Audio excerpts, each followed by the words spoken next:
നമ്മൾ ആദ്യം പഠിക്കാൻ പോകുന്നത് 5 കിങ്ഡം ക്ലാസിഫിക്കേഷൻ ആണ്. അപ്പൊ നിങ്ങൾ ഇപ്പൊ തന്നെ നോട്ട്ബുക്ക് എടുക്കണം. അതിനകത്ത് എന്തെഴുതണം? ബയോളജിക്കൽ ക്ലാസിഫിക്കേഷൻ എന്ന് എഴുതണം. അതിന്റെ താഴെ 5 കിങ്ഡം ക്ലാസിഫിക്കേഷൻ. ഈ 5 കിങ്ഡം ക്ലാസിഫിക്കേഷനിൽ നിന്ന് ഒരു ഷുവർ ക്വസ്റ്റ്യൻ ഉറപ്പാണ്. എന്തായിരിക്കും ചോദിക്കുക? ആരാണ് 5 കിങ്ഡം ക്ലാസിഫിക്കേഷൻ പ്രപ്പോസ് ചെയ്തതെന്നാണ് കൂടുതൽ ചോദ്യങ്ങൾ വരാറ്. നമുക്കറിയാം ഇല്ലേ? ആരാണ്? RH വിറ്റാക്കർ ആണ് 5 കിങ്ഡം ക്ലാസിഫിക്കേഷൻ കൊണ്ടുവന്നത്. RH വിറ്റാക്കർ 1969 കൊണ്ടുവന്ന ക്ലാസിഫിക്കേഷൻ ആണ് എന്ത്? 5 കിങ്ഡം ക്ലാസിഫിക്കേഷൻ എന്ന് പറയുന്നത്. ഇത് 5 ക്രൈറ്റീരിയയുടെ ബേസിലാണ്. ഈ 5 ക്രൈറ്റീരിയയിൽ ഏതെങ്കിലും ഒരു 3 നിങ്ങൾ കാണാതെ പഠിച്ചാൽ, നിങ്ങൾ മനസ്സിലാക്കി വെച്ചാൽ ഉറപ്പായിട്ട് നിങ്ങൾക്ക് ഇതിൽ നിന്ന് വരുന്ന 2 മാർക്കിന്റെ ചോദ്യത്തിന് ഉത്തരം എഴുതാൻ കഴിയും. 2 മാർക്കിനാണ് സാധാരണ ഈ ഒരു ഭാഗത്തും ചോദ്യം വരാറ്. ആരാണ് 5 കിങ്ഡം ക്ലാസിഫിക്കേഷൻ പ്രപ്പോസ് ചെയ്തത്? അല്ലെങ്കിൽ RH വിറ്റാക്കറിന്റെ കോൺട്രിബ്യൂഷൻ എന്താണ്? എന്താണ് RH വിറ്റാക്കറിന്റെ കോൺട്രിബ്യൂഷൻ മക്കളെ? 5 കിങ്ഡം ക്ലാസിഫിക്കേഷൻ അല്ലെ? 5 കിങ്ഡം ക്ലാസിഫിക്കേഷൻ ആണ് RH വിറ്റാക്കറിന്റെ ക്ലാസിഫിക്കേഷൻ. ഇനി RH വിറ്റാക്കർ എന്തിന്റെയൊക്കെ അടിസ്ഥാനത്തിലാണ് ക്ലാസിഫിക്കേഷൻ നടത്തിയത്? അതെ, ഒന്ന് സെൽ സ്ട്രക്ചർ അല്ലെ? സെൽ സ്ട്രക്ചർ, പിന്നെ thallus organization, mode of nutrition, phylogeny, reproduction. ഇതിന്റെയൊക്കെ അടിസ്ഥാനത്തിലാണ് അദ്ദേഹം എന്ത് ചെയ്തിരിക്കുന്നത്? 5 കിങ്ഡം ക്ലാസിഫിക്കേഷൻ പ്രപ്പോസ് ചെയ്തിട്ടുള്ളത്. ഏതൊക്കെയാണ്? ഒന്ന് cell structure, thallus organization. Thallus എന്ന് പറഞ്ഞാൽ ബോഡി ഓർഗനൈസേഷൻ ആണ്. അപ്പൊ cell structure, thallus organization, mode of nutrition, എങ്ങനെ കഴിക്കുന്നു, എന്ത് കഴിക്കുന്നു, റീപ്രൊഡക്ഷൻ, എവല്യൂഷണറി റിലേഷൻഷിപ്പിനെയാണ് ഫൈലോജനറ്റിക് റിലേഷൻഷിപ്പ് എന്ന് പറയുന്നത്. ഈ 5 ക്രൈറ്റീരിയയുടെ ബേസിലാണ് 5 kingdom classification RH Whittaker propose ചെയ്തിരിക്കുന്നത്. ഇതിന്റെ അടിസ്ഥാനത്തിൽ അദ്ദേഹം 5 കിങ്ഡങ്ങൾ കൊണ്ടുവന്നു. ഒന്ന് Monera, Protista, fungi, plant, Animalia. അപ്പം ഈ ഭാഗത്ത് സംശയമൊന്നുമില്ലല്ലോ. ഈ ഭാഗത്തും ചോദിക്കുന്ന ഒരു ചോദ്യം RH വിറ്റാക്കറിന്റെ കോൺട്രിബ്യൂഷൻ അല്ലെങ്കിൽ ആര് 5 കിങ്ഡം ക്ലാസിഫിക്കേഷൻ കൊണ്ടുവന്നു, അതിന്റെ ക്രൈറ്റീരിയ എന്താണ്? എന്തൊക്കെയായിരുന്നു? RH വിറ്റാക്കർ ആണ് കൊണ്ടുവന്നത്. Criteria: phylogenetic relationship, reproduction, cell structure, thallus organization, mode of nutrition. വളരെ സിമ്പിൾ ആണിത്. ഈ കാര്യം മറന്നു പോകാൻ പാടില്ല. ഇത് ഒരിക്കലും ഒഴിവാക്കാനും പാടില്ല ഈ കാര്യം. ഓക്കെ, ഇനി നമ്മൾ പറയാൻ പോകുന്നത് ആ ടെക്സ്റ്റിലുള്ള ഒരു പിക്ചറാണ്. ഈ പിക്ചർ നിങ്ങൾ കണ്ടിട്ടുണ്ടാവും. ഈ പിക്ചർ നിങ്ങൾ ആ 5 ക്രൈറ്റീരിയ പഠിച്ചിട്ടുണ്ടെങ്കിൽ ഇത് പഠിക്കാൻ എളുപ്പമാണ്. മൊണീറയുടെ മോഡ് ഓഫ് ന്യൂട്രിഷൻ എങ്ങനെയായിരിക്കും?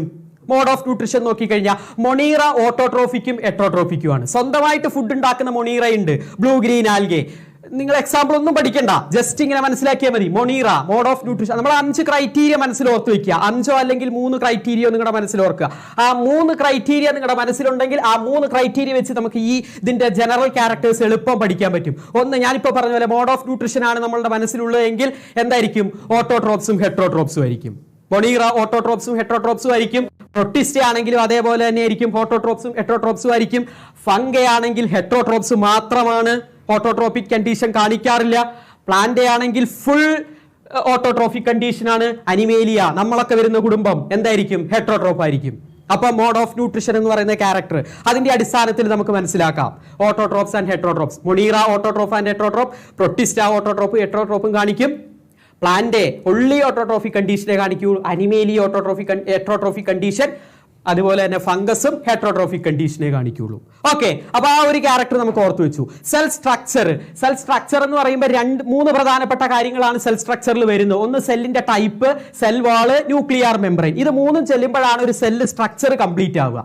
സെല്ലിന്റെ ടൈപ്പ് എന്താ? മൊണീറ പ്രൊക്കാരിയോട്ടിക് ആണ് അല്ലേ? അതിന് ട്രൂ ന്യൂക്ലിയസ് ഒന്നുമില്ല, ട്രൂ ന്യൂക്ലിയസ് ഇല്ല. അപ്പൊ അതുകൊണ്ട് അത് പ്രൊക്കാരിയോട്ടിക്. പ്രൊട്ടിസ്റ്റ് എങ്ങനെയാണ്? അത് യൂക്കാരിയോട്ടിക് ആണ്. പിന്നെ അങ്ങോട്ട് പോകുന്ന എല്ലാം മൊണീറ ഒഴിച്ച് ബാക്കി എല്ലാം യൂക്കാരിയോട്ടിക് ആണ്. സെൽവാള് ഇവിടെ എങ്ങനെയായിരിക്കും? മൊണീറയുടെ കേസിൽ നോൺ സെല്ലുലോസിക് സെൽവാൾ ആയിരിക്കും ഉണ്ടാവുക. പിന്നെയോ ഇവിടേക്ക് വരുമ്പോൾ അവിടെ സെൽവാള് ചിലതിന് മാത്രമേ സെൽവാള് പ്രസന്റ് ആയിട്ടുള്ളൂ. ഫംഗസിന്റെ കേസിൽ കൈറ്റിൻ ആണ് ഇതിന്റെ സെൽവാൾ ഉണ്ടാക്കിയിരിക്കുന്നത്. പ്ലാന്റിയുടെ കേസിലാകുമ്പോൾ സെല്ലുലോസിക്. ആനിമൽസിന് പിന്നെ സെൽവാൾ എന്ന് പറയുന്ന സംഭവമില്ല. ന്യൂക്ലിയർ മെംബ്രെയിൻ, കാരണം നമുക്കറിയാം പ്രോകാരിയോട്ടിക് ആണെന്ന് പറയുമ്പോൾ തന്നെ നമുക്ക് അണ്ടർസ്റ്റുഡ് ആണ് അവിടെ എന്തില്ല? ന്യൂക്ലിയർ മെംബ്രെയിൻ ഇല്ല, ആബ്സെന്റ് ആണ്. ബാക്കി എല്ലാവർക്കും എന്താണ്? ബാക്കി എല്ലാവരും യൂക്കാരിയോട്ടാ. അപ്പൊ ബാക്കി എല്ലാവരും യൂക്കാരിയോട്ട് ആകുമ്പോൾ എല്ലാവർക്കും എന്ത് വേണം? ന്യൂക്ലിയർ മെംബ്രെയിൻ വേണം. അപ്പൊ നമ്മൾ സെൽ സ്ട്രക്ചർ പഠിച്ചു. സെൽ സ്ട്രക്ചർ എന്ന് പറയുമ്പോൾ സെല്ലിന്റെ ടൈപ്പ് വരാം. യൂക്കാരിയോട്ടാണോ പ്രോകാരിയോട്ടാണോ? ഒരാൾ മാത്രമേ ഉള്ളൂ പ്രോകാരിയോട്ട്. അതാരാ? മൊണീറ മാത്രമേ ഉള്ളൂ പ്രോകാരിയോട്ട്. ബാക്കി എല്ലാവരും യൂക്കാരിയോട്ടാ. അങ്ങനെ വരുമ്പോൾ ന്യൂക്ലിയർ മെംബ്രെയിൻ ആർക്കും ആബ്സെന്റ് ആയിരിക്കും? മൊണീറയ്ക്ക് ആബ്സെന്റ് ആയിരിക്കും. ബാക്കി എല്ലാവർക്കും അത് ഉണ്ടായിരിക്കും. ഓക്കെ, പിന്നെ വരുന്നതാണ് ബോഡി ഓർഗനൈസേഷൻ. ബോഡി ഓർഗനൈസേഷനിൽ മൊണീറയും പ്രൊട്ടിസ്റ്റയും മാത്രമേ ഉള്ളൂ യൂണിസെല്ലുലാർ, ബാക്കി എല്ലാം മൾട്ടി സെല്ലുലാറാ. ഇവിടെ ഫംഗസിന്റെ കേസിൽ ഒരു എക്സെപ്ഷൻ ഉണ്ട്, ഈസ്റ്റ് യൂണിസെല്ലുലാർ ആണ്. ഈസ്റ്റ് ഒരു യൂണിസെല്ലുലാർ ഫംഗസ്. അപ്പൊ നമുക്ക് ഫംഗസ് പ്ലാന്റ് ഈ ഒരു പ്ലാന്റ് ആനിമലയുടെയും മൊണീറയും പ്രൊട്ടിസ്റ്റയുടെയും നടുക്കാ കിടക്കുന്നത്. അപ്പൊ നമുക്ക് അങ്ങനെ ആലോചിക്കാം, unicellular and multi cellular. Okay, അപ്പൊ ഈ ഒരു കോളം പഠിച്ചു. അപ്പൊ നിങ്ങൾ പ്രധാനമായിട്ട് ആർച്ച് വിറ്റാക്കറിന്റെ ആ ഒരു ക്രൈറ്റീരിയ മനസ്സിൽ വെച്ചുകൊണ്ട് മൊണീറയുടെ ക്യാരക്ടർ ആലോചിച്ച് നോക്കൂ. മൊണീറയുടെ ക്യാരക്ടർ സെൽ സ്ട്രക്ചർ വെക്കുകയാണെങ്കിൽ അതെന്താണ്? പ്രോക്യാരിയോട്ട് ആണ്. ബാക്കിയെല്ലാം നിങ്ങൾ പറഞ്ഞോ, പ്രോക്യാരിയോട്ട് ആണ്. മോഡ് ഓഫ് ന്യൂട്രിഷൻ ഓട്ടോട്രോപ്സും ഹെറ്ററോട്രോപ്സും ആണ്. ഫൈലോജനറ്റിക് റിലേഷൻഷിപ്പ് നമുക്ക് മറക്കാം, വേണ്ട. റീപ്രൊഡക്ഷൻ വരുമ്പോൾ എങ്ങനെയായിരിക്കും? ഇവിടെ റീപ്രൊഡക്ഷൻ നടക്കുന്നത് മൊണീറ എപ്പോഴും നടക്കുക എസെക്ഷൽ റീപ്രൊഡക്ഷൻ ആയിരിക്കും നടക്കുക. ബഡ്ഡിങ് അല്ലെങ്കിൽ അതുപോലെ തന്നെ ബൈനറി ഫിഷൻ ഒക്കെ ആയിരിക്കും നടക്കുക. അപ്പൊ നിങ്ങൾ ഇവിടെ body organization, mode of nutrition, body organization പറഞ്ഞു യൂണിസെല്ലുലാർ ആണ് അല്ലെ, യൂണിസെല്ലുലാർ ആണ്. ബാക്കിയെല്ലാം പ്രൊട്ടിസ്റ്റേ യൂണിസെല്ലുലാർ ആണ്, ബാക്കിയെല്ലാം മൾട്ടി സെല്ലുലാർ ഓർഗാനിസം ആണ്. ഫംഗസിന്റെ കേസിൽ മാത്രമേ ഒരു എക്സെപ്ഷൻ വരുന്നുള്ളൂ. അപ്പൊ നിങ്ങൾ ഈ ഒരു പാർട്ടിൽ പ്രധാനമായി ഓർത്തിരിക്കേണ്ടത് RH വിറ്റാക്കർ എന്ത് കൊണ്ടുവന്നു? 5 കിങ്ഡം ക്ലാസിഫിക്കേഷൻ. രണ്ടാമതായിട്ട് നിങ്ങൾ ഓർത്തിരിക്കേണ്ടത് അതിന്റെ ക്രൈറ്റീരിയ എന്താണ്, ആ 5 കിങ്ഡം ഏതൊക്കെയാണ്. ഇത് നിങ്ങൾക്ക് റെഡിയാണല്ലോ, ഇതിൽ ഒരു സംശയമില്ലല്ലോ. 5 ക്രൈറ്റീരിയ ഓർമ്മയുണ്ടല്ലോ, അതിൽ 3 എണ്ണം അതാണ് പ്രധാനമായിട്ടും ചോദിക്കുന്നത് ഇങ്ങനെയായിരിക്കും. Who propose 5 kingdom classification, list any 3 criteria, ഏതെങ്കിലും 3 അല്ലെങ്കിൽ 2. അങ്ങനെ വരുമ്പോൾ എളുപ്പം നിങ്ങൾക്കത് ക്യാച്ച് ചെയ്യാൻ പറ്റും. ഓക്കെ, അപ്പൊ ഇനി നമുക്ക് അടുത്തേക്ക് പോവാം. ഇനി അടുത്ത നമുക്ക് പഠിക്കാനുള്ളത് ഫംഗസ് ആണ്. ഫംഗയുടെ ഒരു ക്ലാസിഫിക്കേഷൻ അല്ലെങ്കിൽ ഫംഗയെ പറ്റിയാണ് ഇനി നമുക്ക് പഠിക്കാനുള്ളത്. ഓക്കെ, ക്ലിയർ ആണല്ലോ അല്ലേ? നമുക്ക് പോകാം, ഫംഗസിലേക്ക് കിടക്കാം. ഫംഗ എന്തായിരുന്നു? ജനറൽ ക്യാരക്ടർ ഓർത്തേ. ജനറൽ ക്യാരക്ടർ വെച്ച് ഫംഗ എന്താണ്? ഒരു യൂക്യാരിയോട്ട് ആണ്, ഹെട്രോട്രോഫ് ആണ്. ഞാൻ പറഞ്ഞു ഹെട്രോട്രോഫ്. അപ്പൊ ഹെട്രോട്രോഫിക് കണ്ടീഷൻ ആവുമ്പോൾ മറ്റുള്ള ഓർഗാനിസത്തിനെ ഡിപ്പെൻഡ് ചെയ്യണം ഫുഡിന് വേണ്ടി. മറ്റുള്ള ഓർഗാനിസത്തിനെ ഡിപ്പെൻഡ് ചെയ്യുന്നു എന്ന് പറയുമ്പോൾ ഏതൊക്കെ രീതിയിൽ ഡിപ്പെൻഡ് ചെയ്യാം? ഒന്ന്, ചത്ത് ചീഞ്ഞ് കിടക്കുന്നതിൽ നിന്ന് ആഹരിക്കാം അല്ലെ, ആഹാരം കഴിക്കാം. ചത്ത് ചീഞ്ഞ് കിടക്കുന്ന ആളുകളിൽ നിന്ന് ഭക്ഷണം കഴിക്കുന്നവ സാപ്രോട്രോപ്സ്. പാരസൈറ്റിസം കാണിക്കൂലേ, ഏതെങ്കിലും ഒരു ഹോസ്റ്റിന്റെ ശരീരത്തിൽ കാണുന്ന പാരസൈറ്റിസം. ഈ 2 സ്വഭാവവും ഫംഗസ് കാണിക്കാറുണ്ട്. ഇനി നിങ്ങൾ ഇതിനകത്ത് പ്രധാനമായിട്ടും ഓർത്തു വെക്കേണ്ടത് ഒരു സിംബയോട്ടിക് അസോസിയേഷൻ പറയുന്നുണ്ട്. ഒന്ന് മൈക്കോറൈസയും മറ്റൊന്ന് ലൈക്കണും. അത് 2 മറന്നു പോകാൻ പാടില്ല. അത് 2 കമ്പൽസറി ആയിട്ട് ഓർത്തിരിക്കണം. ഇപ്പൊ ഞാൻ പറയുന്നു ഫംഗസിന്റെ ജനറൽ ക്യാരക്ടർ നിങ്ങൾക്കറിയാം എന്താണ്. നമ്മൾ RH വിറ്റാക്കറിന്റെ ക്ലാസിഫിക്കേഷൻ മനസ്സിൽ ഓർത്തുകൊണ്ട് ഫംഗസിനെ ഓർത്താൽ മതി. അപ്പൊ യൂക്യാരിയോട്ട് ആണെന്ന് മനസ്സിലായി, അത് മൾട്ടി സെല്ലുലാറും യൂണിസെല്ലുലാറും വരുന്നവയാണെന്ന് മനസ്സിലായി അല്ലേ. ഇപ്പോൾ മോഡ് ഓഫ് ന്യൂട്രിഷൻ ഹെട്രോട്രോപ്സ് ആണെന്ന് മനസ്സിലായി. ജനറൽ ക്യാരക്ടർ കിട്ടി, 3 ക്യാരക്ടർ, അത് തന്നെ ധാരാളമാണ് നമുക്ക്. കാരണം 3 മാർക്കിന് മുകളിൽ ഒരു മാർക്ക് നമുക്കില്ല. ഓക്കെ, അപ്പൊ 3 പോയിന്റ് ആയി. 3 പ്രധാനപ്പെട്ട പോയിന്റ് RH വിറ്റാക്കർ പഠിച്ചു കഴിഞ്ഞപ്പോൾ ഫംഗസിന്റെ കയ്യിൽ നമുക്ക് കിട്ടിയതായി 3 പോയിന്റ്. ഇനി നമ്മളിലേക്ക് വരികയാണ്. ഫംഗസിൽ ഇനിയും പ്രധാനമായിട്ട് നിങ്ങൾ നോക്കേണ്ട ഒരു കാര്യം, ഫംഗസ് ഒരു രോഗമുണ്ടാക്കുന്നതിനെ പറ്റി നമ്മുടെ ടെക്സ്റ്റിൽ പറയുന്നുണ്ട്. വീറ്റിന്റെ കേസിൽ റസ്റ്റ് ഡിസീസ് ഉണ്ടാക്കുന്നു. ആരാണ്? പക്സീനിയ ഒരു വീറ്റ് റസ്റ്റ് ഡിസീസ് ഉണ്ടാക്കുന്നുണ്ട്. അത് ഓർത്തിരിക്കുക. വീറ്റ് റസ്റ്റ് ഡിസീസ് ഉണ്ടാക്കുന്ന ഫംഗസിന്റെ പേര് ചോദിക്കും, പക്സീനിയ. അത് മറന്നു പോകാൻ പാടില്ല. അതുപോലെ തന്നെ ഒരു ആന്റിബയോട്ടിക് ഉണ്ട്, പെൻസിലിൻ എന്ന് പറയുന്ന ഒരു ആന്റിബയോട്ടിക്. അത് ഉൽപ്പാദിപ്പിക്കുന്ന ആരാ? പെൻസീലിയം. ഇത് 2 മറന്നു പോകരുത്. ഇത് 2 ഇമ്പോർട്ടന്റ് ആണ്. ഏതെങ്കിലും ഒന്ന് ചോദിക്കും. പക്സീനിയ എന്താണ്? വീറ്റ് റസ്റ്റ് ഡിസീസ് ആണ്. പെൻസീലിയം 2 കുത്തിട്ടിട്ട് ഒരു ഡാഷ് വരും, പെൻസിലിൻ. ഓക്കെ, ഇത് 2 ഇവിടെ ആ കാര്യമാണ് പ്രധാനമായിട്ട്. അപ്പൊ ഒന്ന് ജനറൽ ക്യാരക്ടർ ഓർത്തിരുന്നു കഴിഞ്ഞാൽ പിന്നെ നിങ്ങൾ അടുത്തത് ഓർക്കേണ്ട ഒരു പ്രധാനപ്പെട്ട കാര്യം പക്സീനിയയുടെ കാര്യവും പെൻസിലിന്റെ കാര്യവുമാണ്. എന്തൊക്കെ ഇമ്പോർട്ടന്റ് ആണെന്ന് ഞാൻ ഇവിടെ പറയുന്നു അതൊക്കെ നിങ്ങൾ അപ്പം മാർക്ക് ചെയ്ത് വെച്ചേക്കണം. പിന്നെ അതിനകത്ത് മാറ്റങ്ങളൊന്നും വരുത്താൻ പാടില്ല. ഇനി ഇവിടെ നോക്കിക്കേ, ഇവിടെ നമ്മൾ ഫംഗസിന്റെ ബോഡിയിലേക്കാണ് പോകുന്നത്. അത് ജസ്റ്റ് നിങ്ങളൊന്ന് മനസ്സിലാക്കി വെച്ചിരുന്നാൽ മതി. ഫംഗസ് നമ്മുടെ ശരീരം എന്തുകൊണ്ടാണ് ഉണ്ടാക്കിയിരിക്കുന്നത്? സെല്ല് കൊണ്ടാണ് ഉണ്ടാക്കിയിരിക്കുന്നത് അല്ലെ. നമുക്ക് അതിൽ ഒരു സംശയമില്ലല്ലോ, നമ്മുടെ ശരീരം സെല്ല് കൊണ്ടാണ് ഉണ്ടാക്കിയിരിക്കുന്നത്. പക്ഷേ ഫംഗസിന്റെ കേസിലേക്ക് വരുമ്പോൾ അവിടെ സെല്ലിന് പകരം ഉപയോഗിക്കുന്ന പദമാണ് ഹൈഫേ. സെല്ലിന് പകരം ഉപയോഗിക്കുന്ന ആ ഹൈഫേ എങ്ങനെയായിരിക്കും ഇരിക്കുക? ഒരു ത്രെഡ് ലൈക്ക് സ്ട്രക്ചർ പോലെയാണ്. Slender long thread like structure. ഇപ്പൊ ഞാൻ ഇവിടെ അണ്ടർലൈൻ ചെയ്തതുപോലെ ഒരു ത്രെഡിന്റെ രൂപത്തിലാണ് ഈ ഹൈഫേ ഇരിക്കുന്നത്. ഇനി നമ്മുടെ ശരീരത്തിൽ സെല്ലുകളൊക്കെ കൂടെ ചേർന്നിട്ട് എന്തായി മാറുന്നുണ്ട്? ടിഷ്യൂസായി, ടിഷ്യൂസ് ഓർഗനായി, ഓർഗൻ സിസ്റ്റമായി, അങ്ങനെയായി ഈ ആജാനുഭാഗ രൂപം കിട്ടിയത്. അതുപോലെ ഈ ഫംഗസിന്റെ ഒരു ഹൈഫേ ഇതുപോലെ ഒരുപാട് ഹൈഫേ ഒരു നെറ്റ്വർക്ക് ആയിട്ട് മാറുമ്പോൾ ഉണ്ടാകുന്ന അവസ്ഥയാണ് മൈസീലിയം. ഓക്കെ, ഹൈഫ എന്ന് പറയുമ്പോൾ ഒരു സിംഗിൾ ആണ്. ആ ഹൈഫയുടെ ഒരു ഗ്രൂപ്പിനെ പറയുന്നു മൈസീലിയം. ഓക്കെ, ഇത് രണ്ടും ഓക്കെ ആണല്ലോ. ഇവിടെ ഈ ജനറൽ ക്യാരക്ടറിൽ നിങ്ങൾ ആദ്യം ഓർത്തിരിക്കേണ്ടത് എന്താണ്? ഇതിന്റെ ജനറൽ ആയിട്ടുള്ള ക്യാരക്ടർ യൂകാരിയോട്ട് ആണ്, ഹെട്രോട്രോഫ് ആണ്. അതുപോലെ തന്നെ നമ്മൾ എന്താ പറഞ്ഞ unicellular and multi cellular organism കാണുന്നുണ്ട്. അതിനൊരു എക്സാമ്പിൾ ആയിട്ട് ഈസ്റ്റ് അപ്പം പുളിപ്പിക്കാൻ ഉപയോഗിക്കുന്ന ഈസ്റ്റ് എന്ന് പറയുന്ന സാധനം കൂടി. അപ്പൊ ഇതിനകത്ത് കൂടുതലായിട്ടും ചോദിക്കുന്ന ഒരു ചോദ്യം, ഈ ഒരു പാർട്ടിൽ നിന്ന് നിങ്ങൾക്ക് ചോദിക്കുന്ന ഒരു ചോദ്യം പക്സീനിയെ ചോദിക്കാം, പെൻസീലിയം ചോദിക്കാം. ഇത് രണ്ടും മറന്നുപോകാൻ പാടില്ല. ജനറൽ ക്യാരക്ടർ, ഫംഗസിന്റെ ജനറൽ ക്യാരക്ടർ ഓക്കെ ആണല്ലോ. അപ്പൊ ഇനി നമുക്ക് അടുത്തയിലേക്ക് കിടക്കാം. ഇനി നമ്മൾ പറയാൻ പോകുന്ന ഈ ഒരു പാർട്ടില് അതിന്റെ അടുത്ത സെക്ഷനിലേക്കാണ് പോണേ. അവിടെ നിങ്ങൾ മറന്നുപോകാതെ ഓർത്തിരിക്കേണ്ട ഒരു കാര്യമാണ് സീനോസൈറ്റിക് ഹൈഫേ. ഞാൻ നേരത്തെ നിങ്ങളോട് പറഞ്ഞു ഹൈഫേ എന്താണെന്ന്. ഇത് പറയാൻ വേണ്ടിയിട്ടാണ് ഞാൻ ആ ഹൈഫയുടെ കാര്യം പറഞ്ഞത്. അപ്പൊ ഞാൻ നിങ്ങളോട് പറഞ്ഞു ഹൈഫേ എന്താണെന്ന് ഓർത്തിരുന്നാൽ മതി എന്ന്. ഹൈഫേ എന്ന് പറഞ്ഞാൽ എന്താ? ഒരു long slender thread like structure എന്ന് പറഞ്ഞു അല്ലേ. അതായത് ഫംഗസിന്റെ ബോഡിയിലെ ഒരു സിംഗിൾ പാർട്ടിന് നമുക്ക് ഹൈഫേ എന്ന് പറയാം, നമ്മുടെ സെല്ല് പോലെ. അപ്പൊ ഈ ഹൈഫേ രണ്ട് രീതിയിൽ കാണാം. ഒന്ന്, അതിന് ക്രോസ് വാളുകൾ ഉണ്ടായിരിക്കും. ക്രോസ് വാൾ ഉണ്ടായിരിക്കും എന്ന് പറഞ്ഞാൽ നമ്മുടെ കേസിൽ സെൽ എങ്ങനെയാ? സെല്ലിന്റെ ഉള്ളിൽ ഒരു ന്യൂക്ലിയസ് മാത്രമേ ഉണ്ടാവുള്ളൂ. പക്ഷേ ഈ ഫംഗസിലേക്ക് വരുമ്പോ അങ്ങനത്തെ സെല്ലുണ്ട്, അതിനെ സെപ്റ്റേറ്റ് ഹൈഫേ എന്നാ പറയാം. ഒറ്റ ന്യൂക്ലിയസ് മാത്രമുള്ള ഹൈഫേ, അതിനെ സെപ്റ്റേറ്റ് ഹൈഫേ എന്ന് പറയും. ക്രോസ് വാൾസുകൾ ഉള്ളവ. ഇതിൽ നിങ്ങൾ സീനോസൈറ്റിക് കണ്ടീഷൻ ആണ് പഠിച്ചിരിക്കേണ്ടത്. സീനോസൈറ്റിക് കണ്ടീഷൻ എന്ന് പറഞ്ഞാൽ അതിന്റെ സിമ്പിൾ ആയിട്ടൊരു എക്സ്പ്ലനേഷൻ തരാം. Multi nucleated cytoplasmic hyphae. Multi nucleated cytoplasmic hyphae ആണ് സീനോസൈറ്റിക് ഹൈഫേ എന്ന് പറയുന്നത്, അല്ലെ സെപ്റ്റേറ്റ് ഹൈഫേ എന്ന് പറയുന്നത്. അത് നിങ്ങൾ ഓർത്തിരിക്കണം. ഈ ഒരു ഭാഗത്ത് നിങ്ങൾ പ്രധാനമായിട്ടും ഓർത്തിരിക്കേണ്ട ഒരു കാര്യം സീനോസൈറ്റിക് ഹൈഫേ ആണ്. പിന്നെ ഞാൻ പറഞ്ഞ ഈ സിംബയോട്ടിക് അസോസിയേഷനും. അപ്പൊ ആദ്യം ജനറൽ ക്യാരക്ടറിൽ ഞാൻ പറഞ്ഞു ജനറൽ ആയിട്ടുള്ള 3 പോയിന്റ് പഠിച്ചു വെക്കണം. അത് കഴിഞ്ഞിട്ട് ഞാൻ പറഞ്ഞ എന്തായിരുന്നു? പക്സീനിയുടെ കേസ് പറഞ്ഞു, പെൻസിലിയത്തിന്റെ കേസും പറഞ്ഞു. ആ പാർട്ടിൽ ഈ 3 പോയിന്റ് ഓർത്തിരുന്നാൽ മതി നിങ്ങൾ. ഇനി ഇവിടെ ഓർത്തിരിക്കേണ്ട 3 പോയിന്റുകൾ, ഒന്ന് സീനോസൈറ്റിക് ഹൈഫേ എന്താണ്? സീനോസൈറ്റിക് ഹൈഫേ എന്താണ്? Multi nucleated cytoplasmic hyphae. അതായത് ഒരു ഹൈഫയുടെ ഉള്ളിൽ ഒന്നിലധികം ന്യൂക്ലിയസ് വരുന്ന അവസ്ഥ. നമ്മുടെയൊക്കെ സെല്ലിൽ ഒറ്റ സെല്ലിൽ ഒരു ന്യൂക്ലിയസ് ആണുള്ളത്. ഇവിടെ ഹൈഫയുടെ കേസിൽ വരുമ്പോൾ എന്തായിരിക്കും? 2 കണ്ടീഷൻ കാണിക്കുന്നുണ്ട്. ഒന്നിലധികം ന്യൂക്ലിയസ് വരുന്ന ഹൈഫകളെ നമ്മൾ വിളിക്കും സീനോസൈറ്റിക്, മറ്റതെന്തായിരിക്കും? Septate hyphae. അപ്പൊ സെപ്റ്റേറ്റ് ഹൈഫേ നിങ്ങൾ ഓർത്തില്ലെങ്കിലും സീനോസൈറ്റിക് ഹൈഫേ ഓർക്കണം. കാരണം സീനോസൈറ്റിക് ഹൈഫേ ഓർത്താൽ ഉറപ്പായിട്ടും സെപ്റ്റേറ്റ് ഹൈഫേ എന്താന്ന് ഓർമ്മ വരും. സീനോസൈറ്റിക് ഹൈഫേ എന്ന് പറഞ്ഞാൽ എന്താ? മൾട്ടി ന്യൂക്ലിയേറ്റഡ് കണ്ടീഷൻ ആണ്. ഒറ്റ ഹൈഫയുടെ ഉള്ളിൽ ഒന്നിലധികം ന്യൂക്ലിയസ് വരുന്നത്. അത് ഷുവറായിട്ട് നിങ്ങൾ ഓർത്തിരിക്കണം. പിന്നെ നിങ്ങൾ ഓർക്കേണ്ടത് ലൈക്കണും മൈക്കോറൈസ എന്താണെന്നാ. ഈ ഫംഗസ് 2 തരത്തിലുള്ള സിംബയോട്ടിക് അസോസിയേഷൻ കാണിക്കുന്നുണ്ട്. സിംബയോട്ടിക് അസോസിയേഷൻ എന്ന് പറഞ്ഞാൽ ചേരുന്ന 2 പേർക്കും ഒരുപോലെ ഗുണം ചെയ്യുന്ന ഒരു സ്വഭാവം കാണിക്കുന്നുണ്ട്. ഒന്ന് ലൈക്കൺ എന്ന് പറഞ്ഞാൽ ആൽഗയും ഫംഗസും തമ്മിലുള്ള ഒരു സിംബയോട്ടിക് അസോസിയേഷനെയാണ് ലൈക്കൺ എന്ന് പറയുന്നത്. അതുപോലെ മൈക്കോറൈസ എന്ന് പറഞ്ഞാൽ ഫംഗസും റൂട്ട്സ് ഓഫ് ഹയർ പ്ലാന്റ്സിന്റെ റൂട്ടും ഫംഗസും തമ്മിലുള്ള സിംബയോട്ടിക് അസോസിയേഷൻ ആണ് മൈക്കോറൈസെ. ആൽഗെ ഫംഗൽ അസോസിയേഷൻ ആണ് ലൈക്കൺ. ഓക്കെ, ഈ ഒരു പാർട്ടിൽ 3 പോയിന്റ് മറക്കില്ലല്ലോ.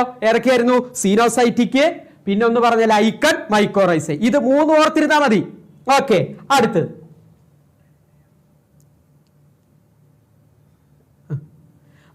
ഇനി അടുത്തത്. ഇപ്പൊ ഇതെല്ലാം നിങ്ങൾ ഓർത്തു വെച്ചിരിക്കണം. ഈ കാര്യങ്ങളെല്ലാം ഓർത്തു വെച്ചിരിക്കണം. ഇനി നമ്മൾ റീപ്രൊഡക്ഷനിലേക്കാണ് പോകുന്നത്. ഇവിടെ നിങ്ങൾ 3 റീപ്രൊഡക്ഷൻ ഓർത്തു വെച്ചിരുന്നാൽ മതി. ഒന്ന് വെജിറ്റേറ്റീവ് റീപ്രൊഡക്ഷൻ. ഈ വെജിറ്റേറ്റീവ് റീപ്രൊഡക്ഷൻ എങ്ങനെയാണ്? Fragmentation, budding, fission. 3 രീതിയിലാണ് ഫംഗസ് റീപ്രൊഡ്യൂസ് ചെയ്യുന്നത്. വെജിറ്റേറ്റീവ്ലി റീപ്രൊഡ്യൂസ് ചെയ്യും, പിന്നൊന്ന് എസെക്ഷലി റീപ്രൊഡ്യൂസ് ചെയ്യും, പിന്നൊന്ന് സെക്ഷലി റീപ്രൊഡ്യൂസ് ചെയ്യും. അതിൽ വെജിറ്റേറ്റീവ് റീപ്രൊഡക്ഷൻ 3 രീതിയിലാണ്: fragmentation, budding and fission. Fragmentation എന്ന് പറഞ്ഞു കഴിഞ്ഞാൽ ഈ ഫംഗസ് പോയിട്ട് എവിടെയെങ്കിലും ഇടിച്ചിട്ട് പൊടിയുന്നു. നിങ്ങൾ എന്താണെന്ന് മനസ്സിലാക്കേണ്ട ഏതെങ്കിലും name A vegetative reproduction of fungus എന്ന് ചോദിക്കാം. അപ്പൊ ഈ വെജിറ്റേറ്റീവ് റീപ്രൊഡക്ഷൻ എങ്ങനെയാണ് ഫംഗസിൽ നടക്കുന്നത് എന്ന് ഞാനിവിടെ പറയുന്ന ചോദ്യങ്ങൾക്ക് ആൻസർ നിങ്ങൾക്ക് അറിയാമെങ്കിൽ നിങ്ങൾക്ക് അവിടെ താഴെ എഴുതി വിടാം.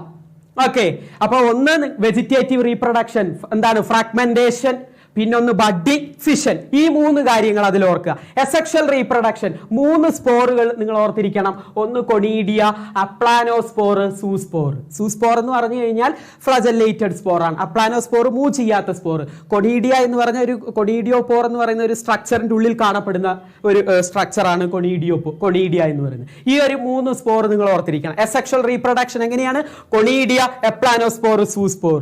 ഇനി നമ്മൾ സെക്ഷൽ റീപ്രൊഡക്ഷനിലേക്ക് വരുമ്പോൾ അവിടെ നിങ്ങൾ ഓർത്തിരിക്കേണ്ട 3 പ്രധാനപ്പെട്ട കാര്യങ്ങളുണ്ട്. ഒന്ന്, ഇത് ഏതൊക്കെയാണ് സെക്ഷൽ സ്പോർ അത് ഓർത്തിരിക്കുക. ഒന്ന് ഏതായിരുന്നു? ഊസ്പോർ, ആസ്കോസ്പോർ, സൈഗോസ്പോർ അല്ലെങ്കിൽ ബെസിഡിയോസ്പോർ. ഈ 3 സ്പോറുകൾ. ഓക്കെ, അപ്പം വെജിറ്റേറ്റീവ് റീപ്രൊഡക്ഷൻ എങ്ങനെയായിരുന്നു എന്നാ പറഞ്ഞേ? Fragmentation, budding and fission. Asexual reproduction aplanospore, zoospore, conidia. ഇനി sexual reproduction zoospore, ascospore or zygospore. Okay, ഇനി ഇവിടെ നിങ്ങൾ അതെല്ലാം മറന്നുപോയാലും മറന്നു പോകാതെ ഓർത്തിരിക്കേണ്ട ഒരു കാര്യമുണ്ട്. ഒന്ന് പ്ലാസ്മോഗമി, കാരിയോഗമി, മിയോസിസ്. ഇത് ഷുവറാണ്. Plasmogamy, karyogamy, meiosis. ഇവിടെ ഈ റീപ്രൊഡക്ഷന്റെ ഭാഗത്ത് 3 തരത്തിൽ റീപ്രൊഡ്യൂസ് ചെയ്യുന്നത് നിങ്ങൾ മനസ്സിലാക്കി. അത് ഒന്ന് ഫ്രാഗ്മെന്റേഷൻ, ബഡ്ഡിംഗ്, ഫിഷൻ വെജിറ്റേറ്റീവ്ലി. അപ്ലാനോസ്പോറോ, സൂസ്പോറോ, കൊണീഡിയോ വഴി സെക്ഷൽ റീപ്രൊഡക്ഷൻ നടക്കുന്നു. സൂസ്പോർ, ആസ്കോസ്പോർ, ബെസിഡിയോസ്പോർ വഴി സെക്ഷൽ റീപ്രൊഡക്ഷനും നടക്കുന്നു എന്ന് നമ്മൾ മനസ്സിലാക്കി. ഇനി ഇതിൽ നിങ്ങൾ പ്രധാനമായിട്ടും മറന്നു പോകാതെ നിർബന്ധമായും ഓർത്തിരിക്കേണ്ട ഒരു കാര്യമാണ് ഞാൻ ഇവിടെ പറയാൻ പോകുന്നത്. ഓക്കെ, ഒന്ന് plasmogamy, karyogamy, meiosis. Sexual cycle അത് ഇമ്പോർട്ടന്റ് ആണ്. വളരെ വളരെ ഇമ്പോർട്ടന്റ് ആണ്. വളരെ വളരെ ഇമ്പോർട്ടന്റ് ആണ് സെക്ഷൽ സൈക്കിൾ. എന്തെല്ലാം തരത്തിലുള്ള സെക്ഷൽ സൈക്കിൾ ആണ് ഫംഗസിന്റെ കേസിലുള്ള? ഒന്ന് പ്ലാസ്മോഗമി, കാരിയോഗമി, മിയോസിസ്. ഈ 3 കാര്യങ്ങൾ ഓർത്തിരിക്കണം. സിമ്പിൾ ആണ്. പ്ലാസ്മോഗമി എന്ന് പറഞ്ഞാൽ എന്താ? ഗ്യാമേറ്റുകളുടെ പ്രോട്ടോപ്ലാസം ഫ്യൂസ് ചെയ്താൽ പ്ലാസ്മോഗമി. PP ഓർത്തിരുന്നാൽ മതി. Plasmogamy, protoplasm. പ്രോട്ടോപ്ലാസത്തിന്റെ ഫ്യൂഷൻ ആണ് പ്ലാസ്മോഗമി. കാരിയോഗമി അത് ന്യൂക്ലിയയുടെ ഫ്യൂഷൻ ആണ്. അപ്പോ 2 ഗ്യാമേറ്റുകൾ വരുന്നു, ആ ഗ്യാമേറ്റുകളുടെ പ്രോട്ടോപ്ലാസം ഫ്യൂസ് ചെയ്യുന്നു, അതിനെ പ്ലാസ്മോഗമി എന്ന് പറയും. ആ ഫ്യൂസ് ചെയ്യുന്നതോടൊപ്പം തന്നെ അതിന്റെ ന്യൂക്ലിയസ് ഫ്യൂസ് ചെയ്യും. അപ്പൊ കാരിയോഗമി നടന്നു. നമ്മുടെ കേസിലാണെങ്കിലും മറ്റെല്ലാ ഓർഗാനിസത്തിന്റെ കേസിലാണെങ്കിലും അവിടെ ഉണ്ടാകുന്ന ഒരു പ്രോഡക്റ്റ് എന്തായിരിക്കും? സൈഗോട്ട് ആയിരിക്കും. അല്ലേ? 2 ഗ്യാമേറ്റുകൾ ഫ്യൂസ് ചെയ്താൽ അവിടെ ഉണ്ടാകുന്ന പ്രോഡക്റ്റ് സൈഗോട്ട് ആയിരിക്കും. ഈ സൈഗോട്ട് മിയോസിസ് നടക്കും. കാരണം ഫംഗസ് ഹാപ്ലോയിഡ് ആണ്. ഫംഗസിന്റെ ബോഡി ഹാപ്ലോയിഡ് ആണ്. സൈഗോട്ട് പക്ഷേ 2 ന്യൂക്ലിയസ് ഫ്യൂസ് ചെയ്തില്ലേ? 2 ന്യൂക്ലിയസ് ഫ്യൂസ് ചെയ്തില്ലേ? 2 ന്യൂക്ലിയസിൽ നിന്നും വന്ന ക്രോമസോംസുകൾ ഫ്യൂസ് ചെയ്തില്ലേ? അപ്പൊ ഹാപ്ലോയിഡിൽ നിന്ന് ഒരു ഹാപ്ലോയിഡ് ന്യൂക്ലിയസും മറ്റൊരു ഹാപ്ലോയിഡ് ന്യൂക്ലിയസും കൂടി ചേർന്നു. 1+1 2 അല്ലേ? അപ്പൊ അവിടെ എന്തായി? 2n കണ്ടീഷനായി zygote. അപ്പൊ അവിടെ 2n കണ്ടീഷനാണ്. അത് കുറയണം വേണ്ടേ? കുറഞ്ഞാലല്ലേ അതിന്റെ പ്ലാൻ ബോഡി ആയിട്ട് മാറാൻ പറ്റുള്ളൂ. അപ്പൊ അത് മിയോസിസ് നടക്കും. Zygote undergoes meiosis producing haploid spore. ഈ സ്പോറിൽ നിന്ന് അടുത്ത ഫംഗസ് രൂപപ്പെടുന്നു. ഓക്കെ, ഈ 3 കാര്യം മറന്നു പോകാൻ പാടില്ല. Plasmogamy, karyogamy, meiosis. പ്ലാസ്മോഗമി എന്ന് പറഞ്ഞാൽ എന്താ? പ്രോട്ടോപ്ലാസത്തിന്റെ ഫ്യൂഷൻ ആണ് പ്ലാസ്മോഗമി. ന്യൂക്ലിയസ് ഫ്യൂസ് ചെയ്ത കാരിയോഗമിയാണ്.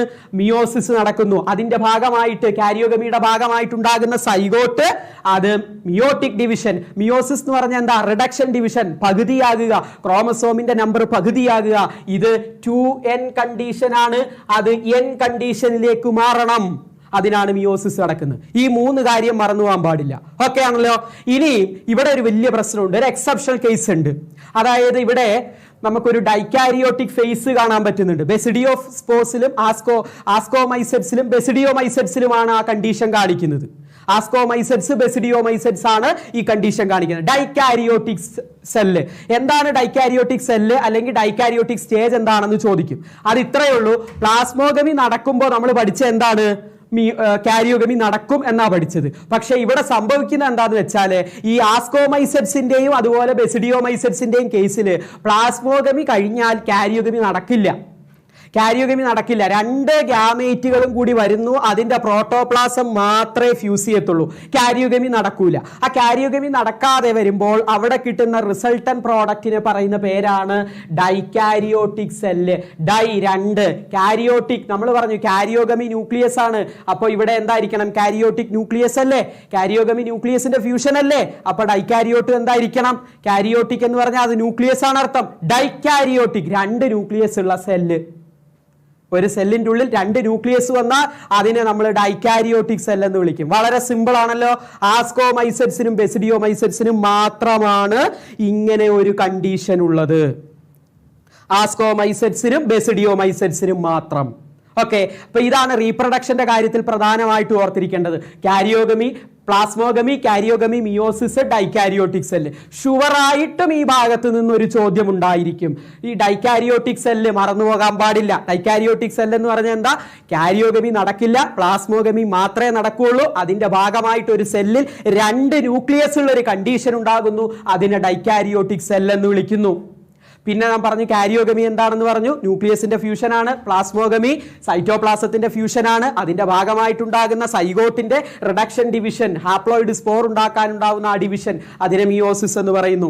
ഈ ഒരു ഭാഗത്ത് നിങ്ങൾ പ്രധാനമായിട്ടും മറന്നു പോകാൻ പാടില്ലാത്തൊരു കാര്യമാണ് ഈ സെക്ഷൽ സൈക്കിൾ. ഓക്കെ ആണല്ലോ? ഓക്കെ അല്ലേ? ഈ ഭാഗത്ത് നിങ്ങൾക്ക് വേറെ സംശയങ്ങളൊന്നുമില്ലല്ലോ. Vegetative reproduction, sexual reproduction, asexual reproduction, അതിൽ പ്രധാനമായിട്ടും ഓർത്തിരിക്കേണ്ടത് ഈ സെക്ഷൽ സൈക്കിൾ ആണ്. സെക്ഷൽ റീപ്രൊഡക്ഷനിൽ ഈ സെക്ഷൽ സൈക്കിൾ പ്രധാനമായിട്ടും ഓർത്തിരിക്കുക. ഓക്കെ, അപ്പൊ അടുത്തയിലേക്ക് നമുക്ക് പോകല്ലേ?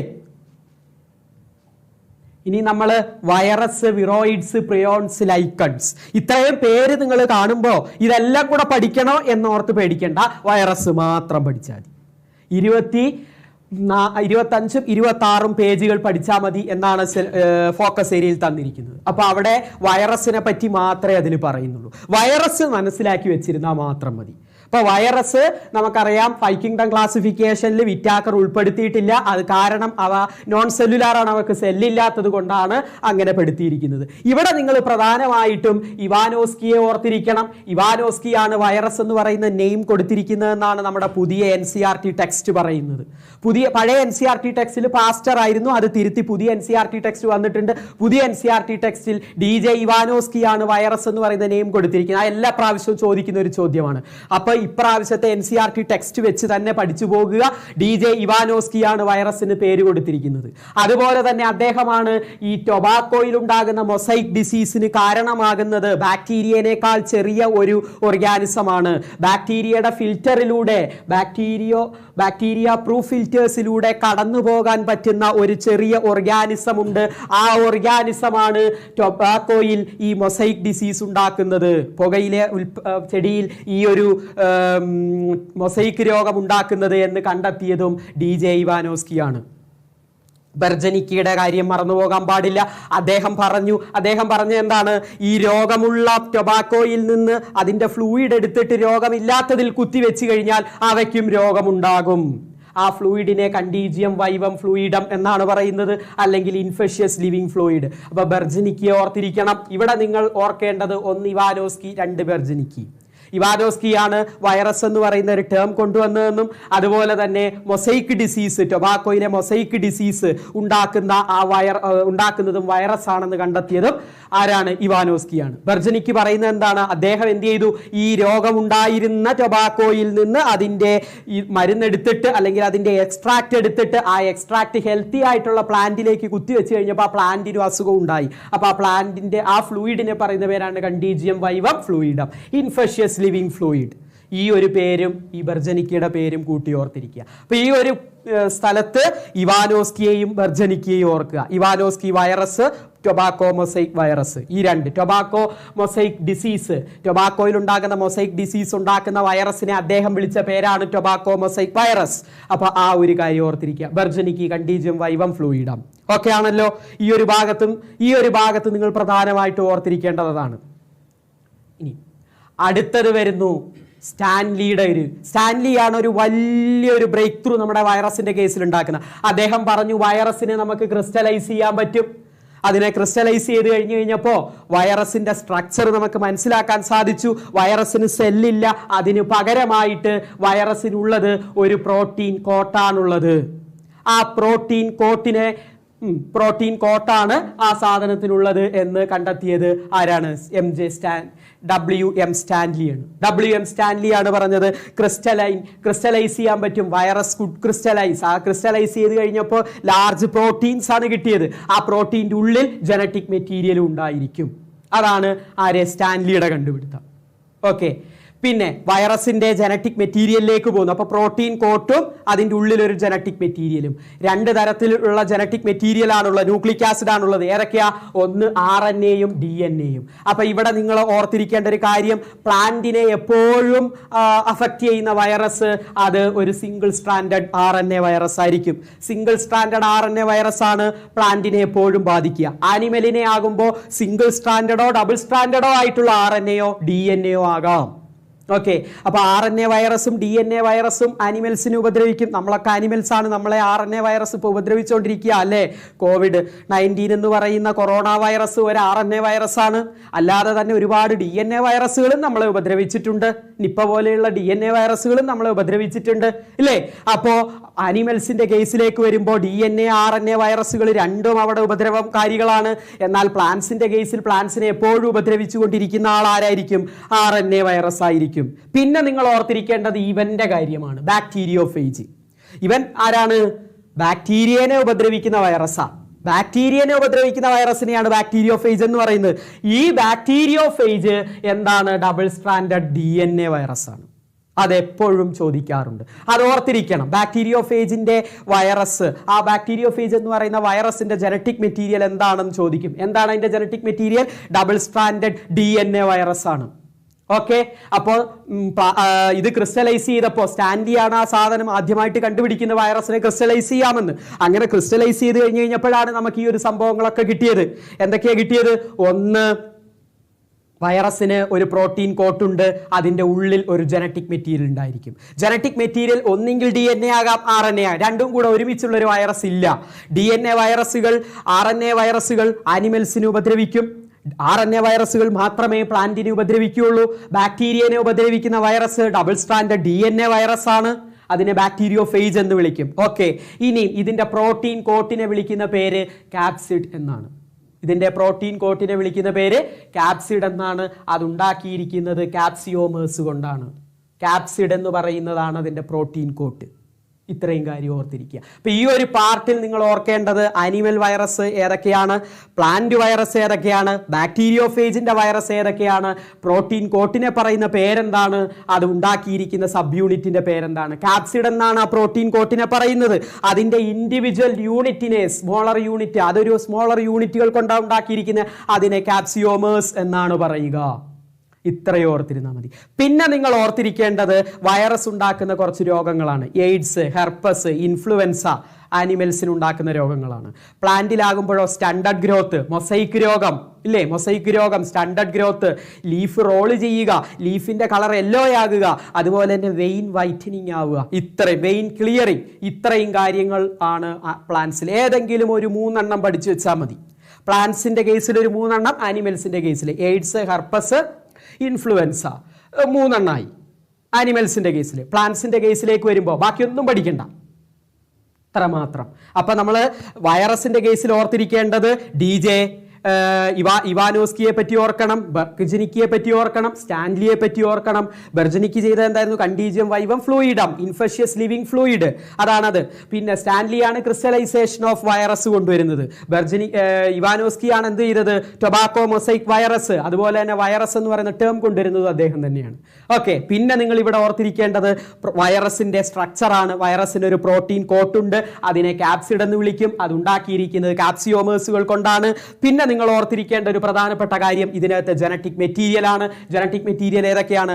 RNAയും DNAയുമാണ്. അതിൽ പ്ലാന്റിനെ ആവുമ്പോൾ RNA ആകും, ആനിമലിനെ ആണെങ്കിൽ RNAയും DNAയും വരും. ബാക്ടീരിയയുടെ കേസിലാണെങ്കിൽ അത് ഡബിൾ സ്ട്രാൻഡഡ് DNA ആയിരിക്കും, ഡബിൾ സ്ട്രാൻഡഡ് DNA ആയിരിക്കും. ഓക്കെ, പിന്നെ ഒരു 3 രോഗങ്ങളും. ഇതോടുകൂടി ബയോളജിക്കൽ ക്ലാസിഫിക്കേഷൻ വളരെ മനോഹരമായിട്ട് തീർന്നു. വളരെ സിമ്പിൾ അല്ലേ ബയോളജിക്കൽ ക്ലാസിഫിക്കേഷൻ? നോക്കിക്കേ, ഒരു ആർച്ച് വിറ്റാക്കറിന്റെ ഒരു ക്രൈറ്റീരിയ പഠിച്ചു കഴിഞ്ഞാൽ ഫംഗസിനെ എളുപ്പം നമുക്ക് ഓർക്കാൻ പറ്റും, ഫംഗസിന്റെ ജനറൽ ക്യാരക്ടർ. പിന്നെ ഓർത്തിരിക്കേണ്ടത് സീനോസൈറ്റിക് ഹൈഫേ, പിന്നെ ഫംഗസിന്റെ സെക്ഷൽ സൈക്കിളാണ് ഓർത്തിരിക്കേണ്ടത്. അത്രയും കാര്യം ഓർത്തിരുന്നു കഴിഞ്ഞാൽ ഫംഗസിന്റെ ഭാഗത്തു നിന്ന് വരുന്ന ചോദ്യത്തിന് ഉത്തരം പറയാം. പിന്നെ നിങ്ങൾ ഈ വൈറസിന്റെ കാര്യം മൂന്ന് കാര്യങ്ങൾ മനസ്സിൽ ഓർത്ത് വെച്ചാൽ മതി. അപ്പൊ ഞാൻ ഇവിടെ നിങ്ങളോട് ഇപ്പൊ എന്തൊക്കെ ഓർക്കണമെന്ന് പറഞ്ഞുവോ അതെല്ലാം നിങ്ങൾ പ്രത്യേകമായിട്ടൊരു ബുക്കിൽ എഴുതി വെക്കണം. അങ്ങനെ എഴുതി വെച്ച് അത് നിങ്ങൾ നോക്കിയാൽ 8-ാം തീയതി നിങ്ങളുടെ കയ്യിൽ കിട്ടുന്ന ക്വസ്റ്റ്യൻ പേപ്പറിൽ നിന്ന് ഈ ഭാഗത്ത് നിന്ന് ചോദിക്കുന്ന ചോദ്യങ്ങൾക്ക് ഈ ക്ലാസ് കണ്ട എല്ലാ കുട്ടികൾക്കും ഷുവറായിട്ട് ഉത്തരം എഴുതാൻ പറ്റും. ക്വസ്റ്റ്യൻ കാണുമ്പോൾ തന്നെ നിങ്ങളുടെ കണ്ണിന്റെ മുമ്പിൽ ഉത്തരവും തെളിഞ്ഞു കാണും. അതാണ് ഈ ക്ലാസിന്റെ ഒരു പ്രത്യേകത. ഓക്കെ, ഇത് മറന്നു പോകാൻ പാടില്ല. ഞാനിപ്പോ പറഞ്ഞ് പ്രധാനമാക്കി വെച്ച കാര്യങ്ങൾ മറന്നു പോകാൻ പാടില്ല. ഓക്കെ ആണല്ലോ? ബയോളജിക്കൽ ക്ലാസിഫിക്കേഷൻ ഓക്കെ അല്ലേ? ബയോളജിക്കൽ ക്ലാസിഫിക്കേഷനിൽ ഒരു സംശയവും ഇല്ലല്ലോ. അപ്പൊ നമുക്ക് അടുത്തതിലേക്ക് പോകാം അല്ലേ? അടുത്തത് എന്താണ്? പ്ലാൻ കിങ്ഡം ആണ്. അതിനു മുമ്പായിട്ട് ഈ ഒരു സ്ട്രക്ചർ ഓർത്ത് വെച്ചിരിക്കണം. ഇത് പരീക്ഷയ്ക്ക് പലപ്പോഴും ചോദിച്ചു വരാറുണ്ട്. ഈ ഒരു സ്ട്രക്ചർ തന്നിട്ട് ഇത് അടയാളപ്പെടുത്താനാണ് ചോദിക്കാറ്. ഇത് ബാക്ടീരിയോഫേജിന്റെ സ്ട്രക്ചറാണ്. ഇങ്ങനെ ഒരു സ്ട്രക്ചർ തന്നിട്ട് ഐഡന്റിഫൈ ദ ഫിഗർ എന്ന് ചോദിക്കാം. അപ്പോൾ ബാക്ടീരിയോഫേജ് എന്ന് നിങ്ങൾ ഐഡന്റിഫൈ ചെയ്യണം. പിന്നെ ഇത് യൂഷ്വലി ഇങ്ങനെ റിപ്പീറ്റഡ് ആയിട്ട് ചോദിച്ചു വന്നിട്ടുള്ള ഒരു സാധനമാണ്. ടൊബാക്കോ മൊസൈക്ക് വൈറസിന്റെ സ്ട്രക്ചറാണ്. ടൊബാക്കോ മൊസൈക്ക് വൈറസ് എന്ത് തരം വൈറസ് ആണെന്ന് ചോദിക്കും. ടൊബാക്കോ ഒരു പ്ലാന്റ് ആണ്. നമ്മൾ പഠിച്ചിരിക്കുന്നത് പ്ലാന്റിനെ അഫക്റ്റ് ചെയ്യുന്ന വൈറസ് എപ്പോഴും RNA ആണ്. അപ്പോൾ ടൊബാക്കോ മൊസൈക്ക് വൈറസ് ഒരു RNA വൈറസ് ആണ്, മറന്നു പോകരുത്. അപ്പോൾ ഇത് RNA ആണ്, ഇത് ക്യാപ്സിഡ് ആണ്. ഈ ചിത്രം തന്നിട്ട് ഇതൊന്ന് ലേബൽ ചെയ്യാൻ പറയും. രണ്ടാമത്തെ ചോദിക്കുന്നത് ഇത് എന്താണ് എന്ന് ചോദിക്കും. TMB virus, tobacco mosaic virus. ഈ ഒരു പ്രധാനപ്പെട്ട ചിത്രം, ഇതാണ് ആ ചാപ്റ്ററിൽ പ്രധാനപ്പെട്ട ഒരു ചിത്രമായിട്ടും നിങ്ങൾ പഠിക്കേണ്ടത്. ഓക്കെ ആണല്ലോ? ആ ഭാഗത്ത് സംശയങ്ങളൊന്നും ഇല്ലല്ലോ? ക്ലിയർ കട്ടായിട്ട് നമുക്ക് അടുത്ത ചാപ്റ്ററിലേക്ക് വളരെ കോൺഫിഡൻറ്റോടുകൂടി അടുത്ത ചാപ്റ്ററിലേക്ക് പോകാം. ഓക്കെ, ഡിസീസ് ഒന്നും കൂടി പറയാമല്ലോ. ഡിസീസ് നമ്മുടെ ടെക്സ്റ്റിൽ തന്നെയുണ്ട്. ഡിസീസ് ഏതെങ്കിലും 3 എണ്ണം പഠിച്ചാൽ മതി. എയ്ഡ്സ്, ഇൻഫ്ലുവൻസ, പിന്നെ ഞാൻ എന്തായിരുന്നു പറഞ്ഞത്, ഹെർപ്പസ് രോഗം. അങ്ങനെ 3-4 ഡിസീസുകളുടെ പേര് അതിനകത്തുണ്ട്. ഏതെങ്കിലും 3 എണ്ണം പഠിച്ചാൽ മതി. പ്ലാന്റിന്റെ കേസ് ആകുമ്പോൾ സ്റ്റാൻഡേർഡ് ഗ്രോത്ത് ഇല്ലാത്തൊരവസ്ഥ. പിന്നെ നമ്മൾ ഇവിടെ പഠിച്ചില്ലേ മൊസൈക്ക് രോഗം, ടൊബാക്കോ മൊസൈക്ക് വൈറസ് എന്ന് ഓർത്ത് കഴിഞ്ഞാൽ മൊസൈക്ക് രോഗം പെട്ടെന്ന് നമ്മുടെ മനസ്സിൽ ഓർമ്മ വരില്ലേ? Mosaic disease, standard growth. പിന്നെ എന്താ? ലീഫ് റോൾ ചെയ്യുക, അതുപോലെ തന്നെ ലീഫ് യെല്ലോ കളർ ആവുക, പിന്നെയോ വെയിൻ ക്ലിയറിങ്. ഇതിലേതെങ്കിലും 3 എണ്ണം, ഏതെങ്കിലും 3 എണ്ണം മാത്രം. ഓക്കെ, ക്ലിയർ ആയല്ലോ? ഇതിലൊരു സംശയമില്ലല്ലോ? ഇനി നമുക്ക് അടുത്ത പാർട്ടിലേക്ക് കടക്കാം. ഓക്കെ, അപ്പോൾ ബയോളജിക്കൽ ക്ലാസിഫിക്കേഷൻ മനോഹരമായിട്ട് നമ്മൾ പൂർത്തീകരിച്ച് അടുത്ത സെക്ഷനിലേക്ക് കയറുകയാണ്. ഞാൻ ഇപ്പോൾ ഫോക്കസ് ഏരിയയിൽ നിന്ന് വീണ്ടും ഫിൽറ്റർ ചെയ്താണ് നിങ്ങളോട് പറഞ്ഞത്. ഫോക്കസ് ഏരിയയിൽ നിങ്ങൾ ഒഴിവാക്കാൻ പാടില്ലാത്ത ബയോളജിക്കൽ ക്ലാസിഫിക്കേഷന്റെ ഭാഗമാണ് ഞാൻ പറഞ്ഞു തന്നത്.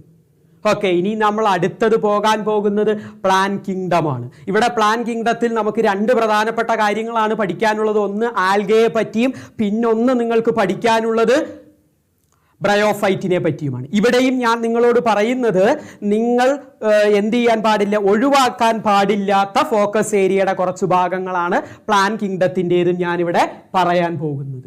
ഓക്കെ, ആൽഗയുടെ ജനറൽ ക്യാരക്ടർ നിങ്ങൾക്കറിയാം. ആൽഗ ഒരു ക്ലോറോഫിൽ ബിയറിംഗ് ഓർഗാനിസം ആണ് അല്ലെ? സിമ്പിൾ താലോയിഡ് ആണ്. ഇത് ലോവർ ഓർഗാനിസം ആണ്, അതുകൊണ്ടാണ് താലോയിഡ് എന്ന് വിളിക്കുന്നത്. ഇതെന്താണ്? ഓട്ടോട്രോഫിക് ആണ്. ക്ലോറോഫിൽ ബിയറിംഗ് ആണെന്ന് പറയുമ്പോൾ തന്നെ അതിന്റെ ഫുഡ് രീതി എങ്ങനെയായിരിക്കും?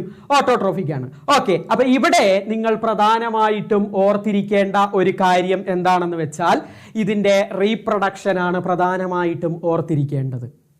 ഇതിന്റെ പ്രധാനമായിട്ടും ഓർത്തിരിക്കേണ്ട ഒരു കാര്യം റീപ്രൊഡക്ഷൻ ആണ്.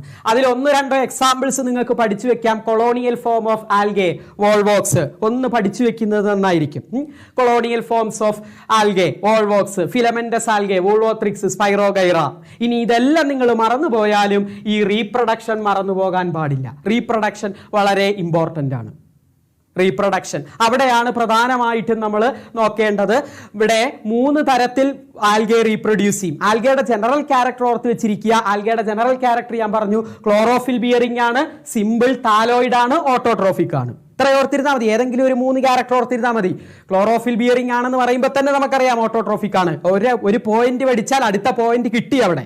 പിന്നെയോ സിമ്പിൾ താലോയിഡ്, താലോഫൈറ്റ് ആണ് ആൽഗെ. അതായത് അവിടെ പ്ലാന്റിന്റെ തരത്തിലുള്ള ലീഫോ സ്റ്റെമ്മോ റൂട്ടോ ഒന്നും നമുക്ക് കാണാൻ പറ്റില്ല. അങ്ങനെ ഒരു ഡിഫറൻസിയേഷൻ ഇല്ല. റൂട്ട് എന്ന് പറയുന്ന ഒരു പാർട്ടില്ല, സ്റ്റെം എന്ന് പറയുന്ന അങ്ങനെ ഒരു ഡിഫറൻസിയേഷൻ നമുക്ക് കാണാൻ പറ്റില്ല. അതുകൊണ്ടാണ് അതിന് താലോയിഡ്, താലസ് എന്ന് വിളിക്കുന്നത്. പിന്നെ അവിടെ നിങ്ങൾ ഓർത്തിരിക്കേണ്ട ഒരു കാര്യം ഇതിന്റെ റീപ്രൊഡക്ഷൻ ആണ്. 3 രീതിയിൽ ഇത് റീപ്രൊഡ്യൂസ് ചെയ്യും. വെജിറ്റേറ്റീവ്ലി റീപ്രൊഡ്യൂസ് ചെയ്യും, അസെക്ഷലി റീപ്രൊഡ്യൂസ് ചെയ്യും, സെക്ഷലി റീപ്രൊഡ്യൂസ് ചെയ്യും. അപ്പൊ ആൽഗയുടെ ജനറൽ ക്യാരക്ടർ ഓർത്തിരിക്കണം. എന്തായിരുന്നു ഞാൻ പറഞ്ഞത്? ക്ലോറോഫിൽ ബിയറിംഗ് ആണ്, സിമ്പിൾ ആണ്, താലോയിഡ് ആണ്, ഓട്ടോട്രോഫിക് ആണ്. സിമ്പിളായി ആൽഗയുടെ ജനറൽ ക്യാരക്ടർ. 3 പോയിന്റ് ഓർത്തിരുന്നാൽ മതി. ചിലപ്പോൾ 2 പോയിന്റ് ചോദിക്കുള്ളൂ. അതാണ് 1 പോയിന്റ് കൂടുതൽ പഠിക്കാൻ പറഞ്ഞു. ഓക്കെ, ആൽഗെ ഇനി നിങ്ങൾ പഠിക്കേണ്ടത് എന്താണ്? ജസ്റ്റ് അതിന്റെ റീപ്രൊഡക്ഷനിലേക്ക് നമുക്ക് പോകാം. 3 തരത്തിൽ അത് റീപ്രൊഡ്യൂസ് ചെയ്യും. ഇത് നിങ്ങൾ ഒരിക്കലും മറന്നു പോകരുത്. ആൽഗയുടെ കേസിൽ ഇത് ഇമ്പോർട്ടന്റ് ആണ്. ഓക്കെ, ആൽഗയുടെ റീപ്രൊഡക്ഷൻ വളരെ ഇമ്പോർട്ടന്റ് ആണ്. അതിൽ വെജിറ്റേറ്റീവ് റീപ്രൊഡക്ഷൻ എപ്പോഴും ഫ്രാഗ്മെന്റേഷൻ ആയിരിക്കും. വെജിറ്റേറ്റീവ് റീപ്രൊഡക്ഷൻ ഫ്രാഗ്മെന്റേഷൻ വഴിയാണ് നടക്കുക. എസെക്ഷൽ റീപ്രൊഡക്ഷൻ പ്രധാനമായിട്ടും 3 തരത്തിലുള്ള സ്പോർ വഴിയാണ്. അതിൽ സൈഗോസ്പോറും എപ്ലാനോസ്പോറുമാണ് എക്സാമ്പിൾസ് ആയിട്ട് നമുക്ക് പഠിക്കാനുള്ളത്. സൈഗോസ്പോർ 3 തരം ആൽഗയുടെ ക്ലാസിഫിക്കേഷൻ നമുക്ക് പഠിക്കാനുണ്ട്. 3 ആൽഗയുടെ ക്ലാസിഫിക്കേഷനാണ് നമുക്ക് പഠിക്കാനുള്ളത്. ഏതൊക്കെയായിരുന്നു ഞാൻ പറയാം. 3 ക്ലാസിഫിക്കേഷനാണ് നമുക്ക് ആൽഗയിൽ ഇവിടെ പഠിക്കാനുള്ളത്. അതിൽ ഈ 2 എണ്ണം പ്രധാനമായിട്ട് ഓർത്തിരുന്നാൽ മതി. അപ്പോൾ വെജിറ്റേറ്റീവ് റീപ്രൊഡക്ഷൻ ഫ്രാഗ്മെന്റേഷൻ വഴിയാണ് നടക്കുന്നത്. Vegetative reproduction, fragmentation, asexual reproduction, സൂസ്പോറും അപ്ലാനോസ്പോറും. സൂസ്പോർ എന്ന് പറഞ്ഞു കഴിഞ്ഞാൽ എന്താ? മൂവ് ചെയ്യുന്ന സ്പോറിനെയാണ് സൂസ്പോർ എന്ന് പറഞ്ഞത്. അതായത് ഫ്ലജല്ല ഉണ്ടായിരിക്കും, മൂവ് ചെയ്യാൻ കഴിയും. ഫ്ലജല്ലയുടെ സഹായത്തോടെ അത് മൂവ് ചെയ്യും. അതിനെ അപ്ലാനോസ്പോർ എന്ന് പറയും. മൂവ് ചെയ്യില്ല, ഒരിടത്ത് അടങ്ങി നിൽക്കുന്ന സ്പോർ അപ്ലാനോസ്പോർ. സൂസ്പോർ ആണെങ്കിൽ മൂവ് ചെയ്യും, അപ്ലാനോസ്പോർ ആണെങ്കിൽ മൂവ് ചെയ്യൂല. അതാണ് എസെക്ഷൽ റീപ്രൊഡക്ഷൻ.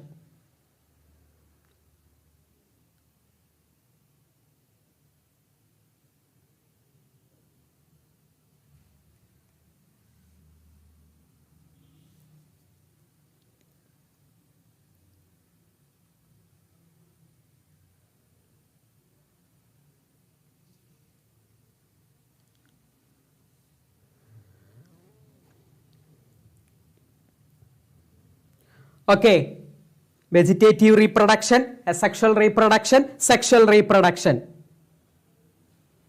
3 തരത്തിലുള്ള റീപ്രൊഡക്ഷൻ. അസെക്ഷൽ റീപ്രൊഡക്ഷൻ 1 സൂസ്പോറും അപ്ലാനോസ്പോറും വഴി. വെജിറ്റേറ്റീവ് റീപ്രൊഡക്ഷൻ ഫ്രാഗ്മെന്റേഷൻ വഴി.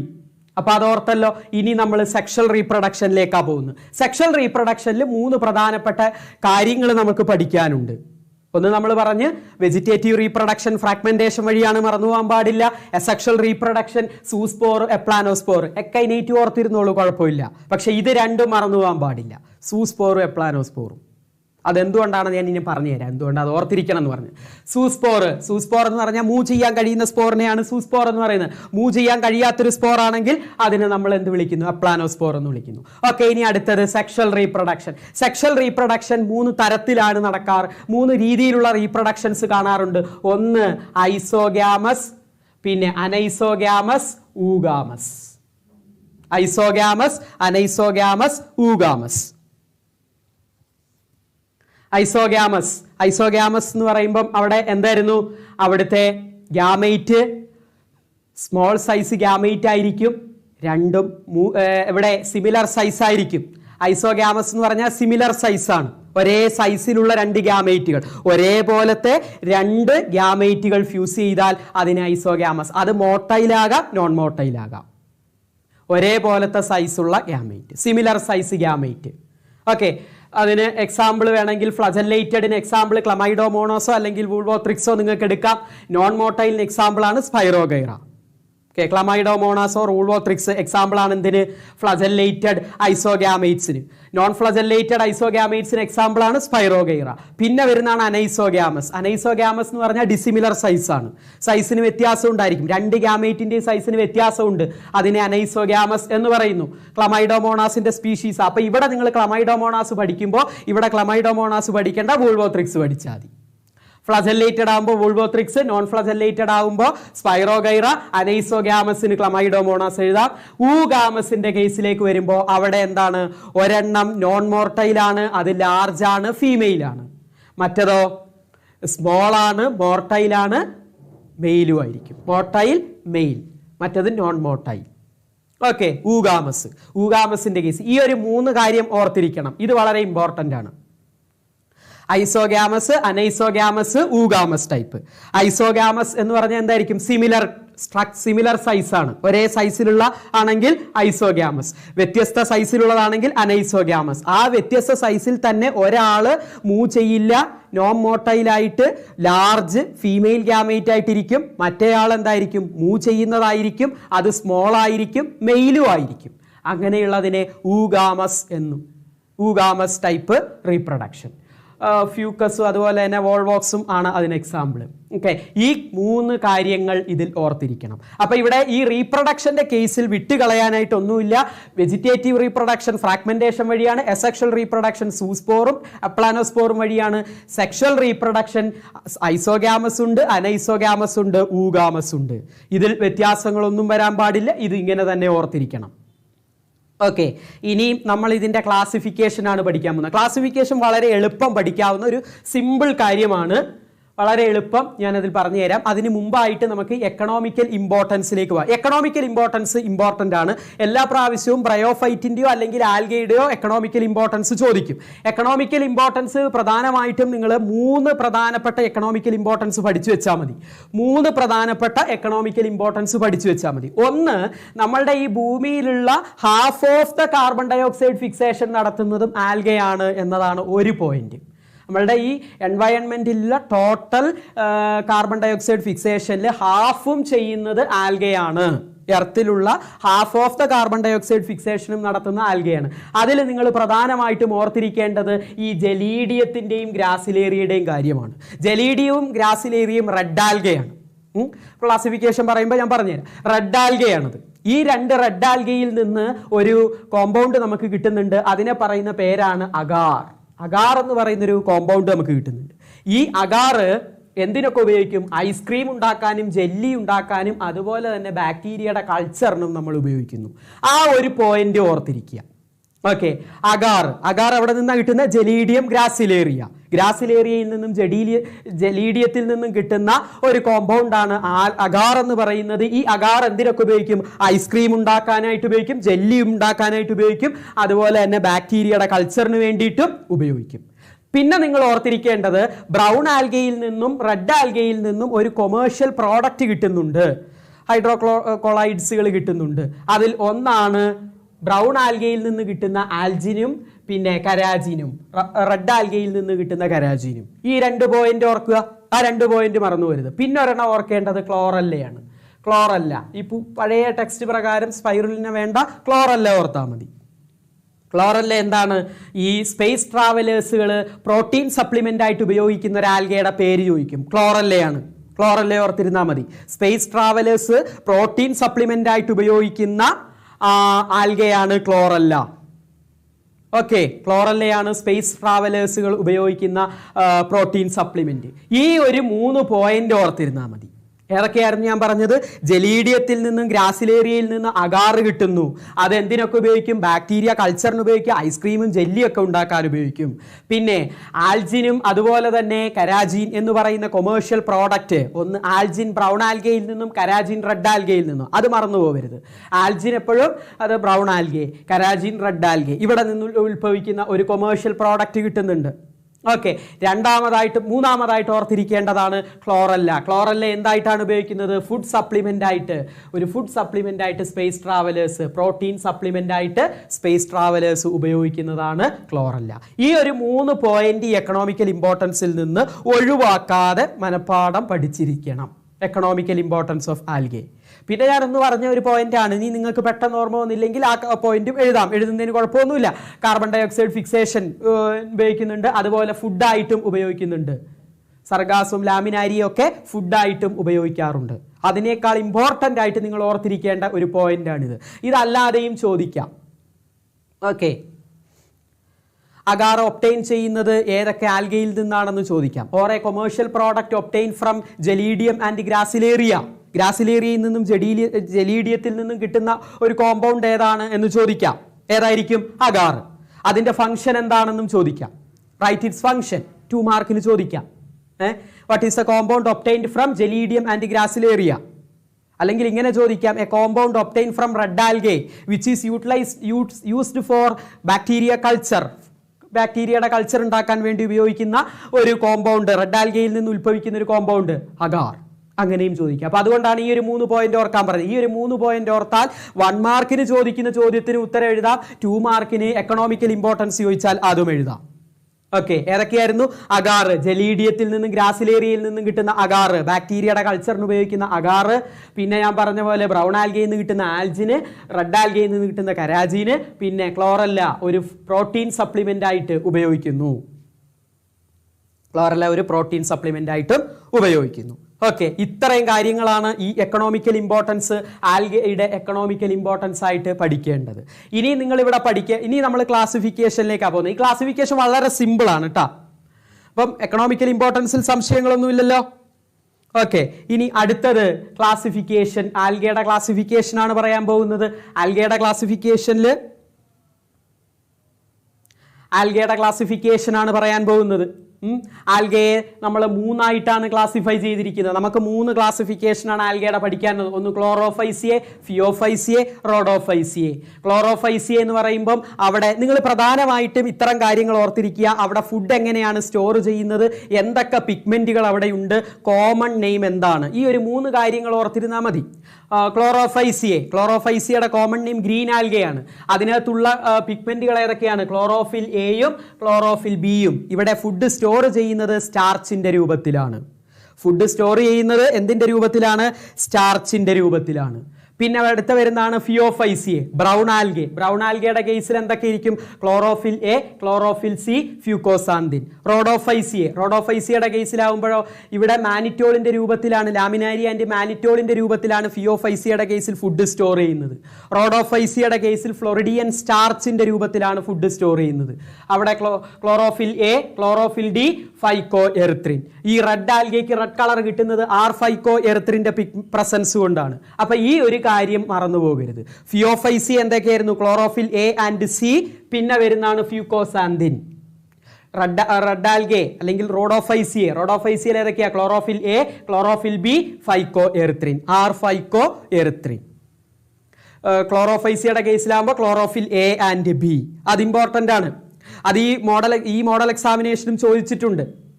Chlorophyceae, phaeophyceae, rhodophyceae. പ്രധാനമായിട്ടും അതിൻ്റെ കോമൺ നെയിം, അതിനകത്ത് കാണുന്ന പിഗ്മെന്റ്, പിന്നെ അതിനകത്തെ ഫുഡ് സ്റ്റോർ ചെയ്ത് വെച്ചിരിക്കുന്നത്. പ്രധാനമായിട്ടും അത്രയും കാര്യങ്ങൾ നിങ്ങൾ ഓർത്തിരുന്നാൽ മതി. ഇനിയും എന്താണ് പൈറിനോയിഡ്സ് എന്ന് ചോദിക്കും. കാരണം പ്രത്യേകമായിട്ടും പൈറിനോയിഡ്സിന്റെ കാര്യം അതിൽ പ്രത്യേകമായിട്ടും നമ്മുടെ ടെക്സ്റ്റിൽ പറഞ്ഞിട്ടുണ്ട്. എന്താണ് പൈറിനോയിഡ്സ്? പൈറിനോയിഡ്സ് എന്ന് പറഞ്ഞാൽ സ്റ്റോറേജ് ബോഡീസ് ആണ്. ഈ ക്ലോറോപ്ലാസ്റ്റിൽ കാണപ്പെടുന്ന സ്റ്റോറേജ് ബോഡീസ് ആണ്. ക്ലോറോഫൈസിയുടെ ക്ലോറോപ്ലാസ്റ്റിൽ കാണുന്ന സ്റ്റോറേജ് ബോഡീസിനെയാണ് പൈറിനോയിഡ്സ് എന്ന് പറയുന്നത്. അത് സ്റ്റാർച്ച് കൂടാതെ പ്രോട്ടീനും അതിനകത്ത് കാണാറുണ്ട്. പിന്നെ നമ്മൾ നേരത്തെ പഠിച്ച ആ വെജിറ്റേറ്റീവ് റീപ്രൊഡക്ഷൻ, സെക്ഷൽ റീപ്രൊഡക്ഷൻ അത് ഓർത്തിരുന്നു കഴിഞ്ഞാൽ ഇതിന്റെ റീപ്രൊഡക്ഷനും ഓർമ്മ കിട്ടും. ക്ലോറോഫൈസിയുടെ റീപ്രൊഡക്ഷനും സെയിം ആസ് ആൽഗയുടെ റീപ്രൊഡക്ഷൻ പോലെയാണ്. Vegetative reproduction fragmentation, asexual reproduction zoospore ആണ്, അപ്ലാനോസ്പോർ ഇല്ല, സൂസ്പോർ വഴിയാണ്. Sexual reproduction isogamy, anisogamy, oogamy. 3 example ഓർത്തിരിക്കുക. Chlamydomonas, volvox, spirogyra, volvothrix. ഇതൊക്കെ ക്ലോറോഫൈസിയുടെ കേസിൽ ഇത്രയേ ഉള്ളൂ. അപ്പോൾ ക്ലോറോഫൈസിയെ പ്രധാനമായിട്ട് നിങ്ങൾ ഓർത്തിരിക്കേണ്ടത് അതിനകത്ത് കാണപ്പെടുന്ന പിഗ്മെന്റുകൾ ഏതൊക്കെയാണ്? ക്ലോറോഫിൽ എയും ക്ലോറോഫിൽ ബിയുമാണ്. അവിടെ ഫുഡ് സ്റ്റോർ ചെയ്ത് വെച്ചിരിക്കുന്നത് സ്റ്റാർച്ചിന്റെ രൂപത്തിലാണ്. പിന്നെ അതിൻ്റെ റീപ്രൊഡക്ഷൻ വെജിറ്റേറ്റീവ് റീപ്രൊഡക്ഷൻ ഫ്രാഗ്മെന്റേഷൻ വഴിയാണ്. എസെക്ഷൽ റീപ്രൊഡക്ഷൻ സൂസ്പോർ ഫോർമേഷൻ വഴിയാണ്. പിന്നെ വരുന്ന സെക്ഷൽ റീപ്രൊഡക്ഷൻ ഐസോഗമി, അനൈസോഗമി, ഊഗമി. ഈ ഒരു കാര്യമാണ് ക്ലോറോഫൈസിയുടെ കാര്യത്തിൽ പ്രധാനമായിട്ടും നിങ്ങൾ ഓർത്തിരിക്കേണ്ടത്. ഓക്കെ ആണല്ലോ? ക്ലോറോഫൈസിയെ ഗ്രീൻ ആൽഗയാണ്. ക്ലോറോഫിൽ എയും ക്ലോറോഫിൽ ബിയും ഉണ്ട്. ഫുഡ് സ്റ്റോർ ചെയ്ത് വെച്ചിരിക്കുന്ന സ്റ്റാർച്ചിന്റെ രൂപത്തിലാണ്. പിന്നെ അതിൻ്റെ അകത്തെ ക്ലോറോപ്ലാസ്റ്റിൽ നമുക്ക് പൈറിനോയിഡ്സ് കാണാൻ പറ്റും. അതൊരു എക്സ്ട്രാ പോയിന്റ് ആയിട്ട് നിങ്ങൾക്ക് ഓർത്ത് വയ്ക്കാം.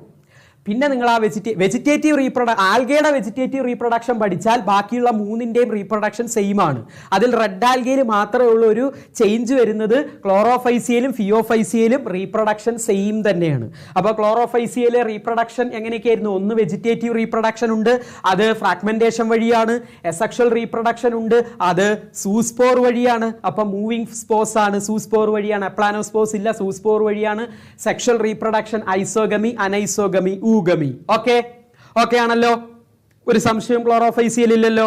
ഈ ഇത്രയും പോയിന്റ് ക്ലോറോഫൈസിയുടെ ഓർത്തിരുന്നാൽ മതി.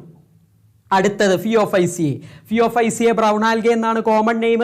ക്ലോറോഫിൽ എ സി, പിന്നെ വരുന്നതാണ് ഫ്യൂക്കോസാന്തിൻ. ഇത് ഓർത്തിരുന്നാൽ മതി. Chlorophyll a c, fucoxanthin. ഇത്രയും കാര്യങ്ങൾ ഓർത്തിരുന്നാൽ മതി. ബ്രൗൺ ആൽഗെ എന്നാണ് ഫിയോഫൈസിയെ പറയുന്നത്. ക്ലോറോഫിൽ എയും അതുപോലെ തന്നെ ക്ലോറോഫിൽ സിയും ഫ്യൂക്കോസാന്തിനുമാണ് അതിനകത്തുള്ളത്. പിന്നെ ഫുഡ് സ്റ്റോർ ചെയ്യുന്നത് എങ്ങനെയാണ്? മാനിറ്റോളും ലാമിനാരിയുടെ ഫോമിലാണ് ഫുഡ് സ്റ്റോർ ചെയ്ത് വെച്ചിരിക്കുന്നത്. ഇനി ഇവിടെ വരുമ്പോൾ നമുക്ക് അതിൻ്റെ ബോഡി മൂന്നായിട്ട് തിരിച്ചിരിക്കുന്നതായിട്ട് കാണാൻ പറ്റും. ആ ഹോൾഡ് ഫ്ലാസ്റ്റ് ഉണ്ടായിരിക്കും, സ്റ്റൈപ്പ് ഉണ്ടായിരിക്കും, പിന്നെ എന്തായിരിക്കും? ഫ്രോണ്ട് ഉണ്ടായിരിക്കും. ഇങ്ങനെ മൂന്നായിട്ട് അതിൻ്റെ ബോഡി. അവിടെ നമ്മളൊരു എക്സ്ട്രാ പോയിന്റ് പഠിച്ച ഏതാ? പൈറിനോയിഡ് ആണ് പഠിച്ചത്. ഇവിടെ നമ്മൾ അതിൻ്റെ ബോഡിയുടെ ഡിഫറൻസിയേഷൻ ആണ് പഠിക്കുന്നത്. അപ്പം നമ്മൾ അവിടെ ഒരു പോയിന്റ് എക്സ്ട്രാ പഠിച്ചത്. ഇപ്പം നമ്മൾ ആദ്യം ഞാൻ പറഞ്ഞു ക്ലോറോഫൈസിയുടെ കേസിൽ ഞാൻ എന്തായിരുന്നു പറഞ്ഞത്? ക്ലോറോഫിൽ എ, ക്ലോറോഫിൽ ബി ഓർത്തിരിക്കണം എന്ന് പറഞ്ഞു. ഫുഡ് സ്റ്റോർ ചെയ്യുന്ന സ്റ്റാർച്ചിന്റെ രൂപത്തിലാണെന്ന് പറഞ്ഞു. ഗ്രീൻ ആൽഗെ ആണെന്ന് പറഞ്ഞു. പിന്നെ അതിന്റെ റീപ്രൊഡക്ഷൻ പറഞ്ഞു. അതിന്റെ കൂടെ ഞാനൊരു പൈറിനോയിഡിന്റെ കാര്യവും കൂടി എക്സ്ട്രാ പറഞ്ഞു. ഇവിടെ നമ്മളൊരു എക്സ്ട്രാ പോയിന്റ് ആയിട്ട് ഓർത്തിരിക്കേണ്ടത് എന്താണ്? അതിന്റെ ബോഡിയുടെ ഡിഫറൻസിയേഷൻ ആണ്. സബ്സ്ട്രാറ്റത്തിലേക്ക് ബോഡി അറ്റാച്ച് ചെയ്യുന്നു. ആ ബോഡി സബ്സ്ട്രാറ്റത്തിലേക്ക് അറ്റാച്ച് ചെയ്യുന്നത് ഹോൾഡ് ഫ്ലാസ്റ്റ്. അതിൽ നിന്ന് മുകളിലേക്ക് വരുന്ന സ്റ്റോക്കിനെ പറയുന്ന പേര് സ്റ്റൈപ്പ്. പിന്നെ ആ ലീഫ് പോലെയുള്ള ഒരു സ്ട്രക്ചർ, ഫോട്ടോസിന്തറ്റിക് ഓർഗൻ ആയിട്ടുള്ള ഭാഗം ഫ്രോണ്ട്. അത് ചിത്രം തന്നിട്ട് അത് നിങ്ങളോട് അടയാളപ്പെടുത്താൻ ചോദിക്കും. നിങ്ങളുടെ പാഠപുസ്തകത്തിൽ അതിൻ്റെ ചിത്രം കൊടുത്തിട്ടുണ്ട്. ആ ചിത്രം ഓർത്തിരിക്കുക. ഇനിയും സെക്ഷൽ റീപ്രൊഡക്ഷൻ, എസെക്ഷൽ റീപ്രൊഡക്ഷൻ ആണ് പ്രധാനമായിട്ടും ഇവിടെ നിങ്ങൾ നോക്കേണ്ടത്. പിന്നെ സെക്ഷൽ റീപ്രൊഡക്ഷൻ ഇവിടെ എങ്ങനെയാണ്? അത് ഐസോഗമി, അനൈസോഗമി, ഊഗമി. അതിന് മാറ്റമില്ല. പിന്നെ എസെക്ഷൽ റീപ്രൊഡക്ഷൻ സൂസ്പോർ വഴി. അപ്പോൾ എന്താണ്? ബ്രൗൺ ആൽഗെ ആണെങ്കിലും ഗ്രീൻ ആൽഗെ ആണെങ്കിലും എസെക്ഷൽ റീപ്രൊഡക്ഷൻ സൂസ്പോർ വഴിയാണ്. പിന്നെ സെക്ഷൽ റീപ്രൊഡക്ഷൻ ഐസോഗാമസ്, അനൈസോഗാമസ്, ഊഗാമസ്. ഓക്കെ ആണല്ലോ? ഇത്രയും കാര്യങ്ങൾ മറന്നുപോകാതെ അത് ഓർത്തിരിക്കണം. ഫിയോഫൈസിയുടെ കേസിൽ ഫിയോഫൈസിയുടെ കോമൺ നെയിം എന്തായിരുന്നു? ഫിയോഫൈസിയെ ബ്രൗൺ ആൽഗയാണ്. അതിനകത്ത് കാണപ്പെടുന്ന പിഗ്മെന്റ് ക്ലോറോഫിൽ എ, സി, അതുപോലെ തന്നെ ഫ്യൂക്കോസാന്തിൻ. അതിൻ്റെ ഫുഡ് സ്റ്റോർ ചെയ്യുന്നത് മാനിറ്റോളും ലാമിനാരിയുടെയും രൂപത്തിലാണ്. എസെക്ഷൽ റീപ്രൊഡക്ഷൻ സൂസ്പോർ വഴിയാണ്. സെക്ഷൽ റീപ്രൊഡക്ഷൻ ഐസോഗാമസ്, അനൈസോഗാമസ്, ഊഗാമസ് വഴിയാണ്. പിന്നെ നമ്മളൊരു എക്സ്ട്രാ പോയിന്റ് പറഞ്ഞത് ബോഡിയുടെ ഡിഫറൻസിയേഷൻ ആണ്. അപ്പം ഇത്രയും കാര്യങ്ങൾ നിങ്ങൾ ഫിയോഫൈസിയിൽ നിന്ന് ഓർത്തു വെച്ചിരിക്കുക.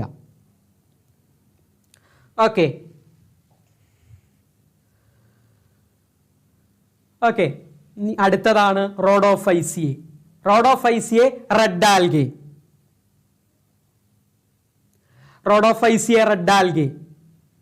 Red algae. ഇവിടെ എന്തൊക്കെയാണ് വരിക? ഒന്ന് ക്ലോറോഫിൽ എ, ക്ലോറോഫിൽ ഡി, പിന്നെ വരുന്ന R5-ക്രോയെറിത്രിൻ. അപ്പം റോഡോഫൈസിയെ, റെഡ് ആൽഗെ, പിഗ്മെന്റുകൾ ഏതൊക്കെയായിരുന്നു? ക്ലോറോഫിൽ എ, ക്ലോറോഫിൽ ഡി, R5-ക്രോയെറിത്രിൻ. പിന്നെയോ ഇതിന്റെ റിസർവ്ഡ് ഫുഡ് മെറ്റീരിയൽസ് എങ്ങനെയാണ്? Floridean starch. ഇവിടെ എസെക്ഷൽ റീപ്രൊഡക്ഷനും സെക്ഷൽ റീപ്രൊഡക്ഷനും ഒരു വ്യത്യാസമുണ്ട്. Asexual reproduction non motile spore ആണ്. അപ്പോൾ ഏതായിരിക്കും? അപ്ലാനോസ്പോർ വഴിയാണ് എസെക്ഷൽ റീപ്രൊഡക്ഷൻ നടക്കുക. Sexual reproduction non motile gamete ആണ്. ഊഗാമസ് ടൈപ്പ് ആണ്. ഊഗാമസ് ടൈപ്പ് സെക്ഷൽ റീപ്രൊഡക്ഷനും എസെക്ഷൽ റീപ്രൊഡക്ഷൻ നോൺ മോർട്ടൈലുമാണ്. ഇത്രയും കാര്യങ്ങൾ റോഡോഫൈസിയയിൽ ഓർത്തിരുന്നാൽ മതി. അപ്പോൾ ക്ലോറോഫൈസിയെ, ഫിയോഫൈസിയെ, റോഡോഫൈസിയെ ക്ലാസിഫിക്കേഷൻ പറഞ്ഞു. ഏതൊക്കെയായിരുന്നു? ക്ലോറോഫൈസിയെ ഓർത്തിരിക്കേണ്ട ഒരു കാര്യം ഗ്രീൻ ആൽഗയാണ്. ക്ലോറോഫിൽ എ, ക്ലോറോഫിൽ ബി ആണ്. സ്റ്റാർച്ച് ആണ് അതിനകത്ത് ഫുഡ് സ്റ്റോർ ചെയ്യുന്നത്. നമ്മൾ പറഞ്ഞുകൊണ്ടിരുന്നത് ആൽഗയുടെ ക്ലാസിഫിക്കേഷൻ ആയിരുന്നു. എന്തായിരുന്നു? ഒന്ന് ക്ലോറോഫൈസിയെ, ഫിയോഫൈസിയെ, റോഡോഫൈസിയെ. ഇത്രയും കാര്യങ്ങളാണ് ആൽഗയിൽ പഠിക്കേണ്ടത്. ഒന്ന് ആൽഗയുടെ ഒരു ജനറൽ ക്യാരക്ടർ, പിന്നെ ഞാൻ എക്കണോമിക്കൽ ഇമ്പോർട്ടൻസ് പഠിക്കാൻ പറഞ്ഞു, പിന്നെ റീപ്രൊഡക്ഷൻ മറന്നുപോകരുത്, 3 തരത്തിലുള്ള റീപ്രൊഡക്ഷൻ, പിന്നെ നമ്മൾ പഠിക്കേണ്ടത് ഈ ക്ലാസിഫിക്കേഷൻ. ഇത്രയും കാര്യങ്ങൾ. ഇപ്പം ഞാൻ പറഞ്ഞ കാര്യങ്ങൾ നിങ്ങൾ അപ്പോൾ എഴുതി വെക്കുക. അത് വളരെ ഇമ്പോർട്ടൻ്റ് ആണ്. ആ കാര്യങ്ങളൊന്നും വിട്ടുകളയാൻ പാടില്ല. ഓക്കെ ആണല്ലോ. അപ്പൊ ഇനി നമുക്ക് അടുത്ത ആളിലേക്ക് പോകാം. ബ്രയോഫൈറ്റ്സ്. ഈ ബ്രയോഫൈറ്റ്സിൽ ഇങ്ങനെ എഴുതി വെച്ചേക്കുന്ന കണ്ടിട്ട് നിങ്ങൾ ആരും പേടിക്കൊന്നും വേണ്ട. ബ്രയോഫൈറ്റ്സിൽ കുറച്ച് കാര്യങ്ങൾ മാത്രം നിങ്ങൾ പ്രധാനമായിട്ട് ഫോക്കസ് ചെയ്താൽ മതി. ഒന്ന്, ബ്രയോഫൈറ്റിനെ വിളിക്കുന്നത് ആംഫീബിയൻസ് ഓഫ് പ്ലാന്റ് കിങ്ഡം എന്നാണ്. അതിന്റെ കാരണം എന്താണെന്ന് ചോദിക്കും. Amphibians of plant kingdom. Amphibians of plant kingdom എന്ന് വിളിക്കാൻ കാരണം അവർക്ക് വെള്ളം വേണം. അവരുടെ റീപ്രൊഡക്ഷൻ, സെക്ഷൽ റീപ്രൊഡക്ഷൻ നടക്കുന്നതിന് വേണ്ടി അവർക്ക് വെള്ളം ആവശ്യമാണ്. ആ ഒരു കാരണം കൊണ്ടാണ് അവയെ എന്ത് വിളിക്കുന്നത്? ആംഫീബിയൻസ് ഓഫ് പ്ലാന്റ് കിങ്ഡം എന്ന് വിളിക്കുന്നത്. അത് നിങ്ങൾ പ്രധാനമായിട്ടും പഠിച്ചിരിക്കണം. പിന്നെ ഈ ബ്രയോഫൈറ്റ് ആൽഗയിൽ നിന്ന് കുറച്ചും കൂടെ ഒരു മുന്തിയ ടൈപ്പ് ഓർഗാനിസം ആണ്. അപ്പോൾ അവിടെ റൂട്ടിലേക്ക്, സ്റ്റെമ്മിലേക്ക്, ലീഫിലേക്ക് സ്ട്രക്ചേഴ്സുകളൊക്കെ നമുക്ക് കാണാൻ പറ്റും. അവിടെ റൂട്ടിന്റെ ഫംഗ്ഷൻ ചെയ്യുന്ന ആളുകളെയാണ് റൈസോയിഡ്സ് എന്ന് പറയുന്നത്. ഇനി അതെല്ലാം നിങ്ങൾ ഓർത്തിരിക്കാൻ ബുദ്ധിമുട്ടുണ്ടെങ്കിലും bryophyte amphibians of plant kingdom first point ആയിട്ട് നിങ്ങളുടെ ബുക്കിൽ നിങ്ങൾ എഴുതേണ്ടത് ആംഫീബിയൻസ് ഓഫ് പ്ലാന്റ് കിങ്ഡം എന്നാണ്. അതിന്റെ കാരണം എന്താണെന്നും കൂടി എഴുതുക. കാരണം അവർക്ക് സെക്ഷൽ റീപ്രൊഡക്ഷൻ നടക്കാൻ വേണ്ടിയിട്ട് എന്ത് വേണം? വെള്ളം വേണം. ഓക്കെ, ഇനിയും അവയുടെ റീപ്രൊഡക്ഷൻ ആണ് നമുക്ക് പറയാൻ പോകുന്നത് പ്രധാനമായിട്ടും. പിന്നെ നമ്മൾ അതിന്റെ റീപ്രൊഡക്ഷൻ ആണ് പറയുന്നത്. അപ്പൊ ഇവിടെ പ്ലാന്റ് ബോഡി എന്താണ്? ഹാപ്ലോയിഡ് ആണ്. പ്ലാന്റ് ബോഡി ഹാപ്ലോയിഡ് ആണ്. ഹാപ്ലോയിഡ് ആണ്. അപ്പോൾ ഇവിടെ പ്ലാന്റ് ബോഡിയെ നമ്മൾ വിളിക്കുന്നത് ഗ്യാമറ്റോഫൈറ്റ് എന്നാണ്. പ്ലാന്റ് ബോഡി ഹാപ്ലോയിഡ് ആണ്, ഗ്യാമറ്റോഫൈറ്റ് ആണ്. ഗ്യാമറ്റോഫൈറ്റ് എന്ന് പറയുമ്പോൾ എന്താ? ഫൈറ്റ് എന്ന് പറഞ്ഞ ബോഡി, ഗ്യാമേറ്റ് പ്രൊഡ്യൂസിങ് ബോഡി സ്ട്രക്ചേഴ്സുകൾ ആ ബോഡിയിൽ ഉണ്ടായിരിക്കും. അപ്പൊ പ്ലാന്റ് ബോഡിയിൽ ഗ്യാമേറ്റ് പ്രൊഡ്യൂസിങ് സ്ട്രക്ചേഴ്സ് ഉണ്ട്. അപ്പൊ അതുകൊണ്ട് ഗ്യാമറ്റോഫൈറ്റ്. ഏതൊക്കെയാണ് ആ ഗ്യാമേറ്റ് പ്രൊഡ്യൂസിങ് സ്ട്രക്ചേഴ്സ്? ഒന്ന് ആന്ത്രീഡിയവും മറ്റൊന്ന് ആർക്കീഗോണിയവും. ആന്ത്രീഡിയം എന്ന് പറയുന്നത് മെയിൽ ഗ്യാമറ്റോഫൈറ്റ് ആണ്, മെയിൽ സെക്സ് ഓർഗൻ ആണ്, ഫീമെയിൽ സെക്സ് ഓർഗൻ ആണ്. ഇവിടെ ഒരൊറ്റ ബോഡിയിൽ തന്നെയാണ് രണ്ടും കാണുന്നത്. രണ്ടും ഒറ്റ ബോഡിയിലാണ് കാണുന്നത്. ഓക്കെ, അപ്പൊ ഇവിടെ പ്ലാന്റ് ബോഡി എന്താണ്? ഗ്യാമറ്റോഫൈറ്റ് ആണ്. അതായത് ഹാപ്ലോയിഡ് ആയിരിക്കും. എൻ കണ്ടീഷൻ ആയിരിക്കും. N condition.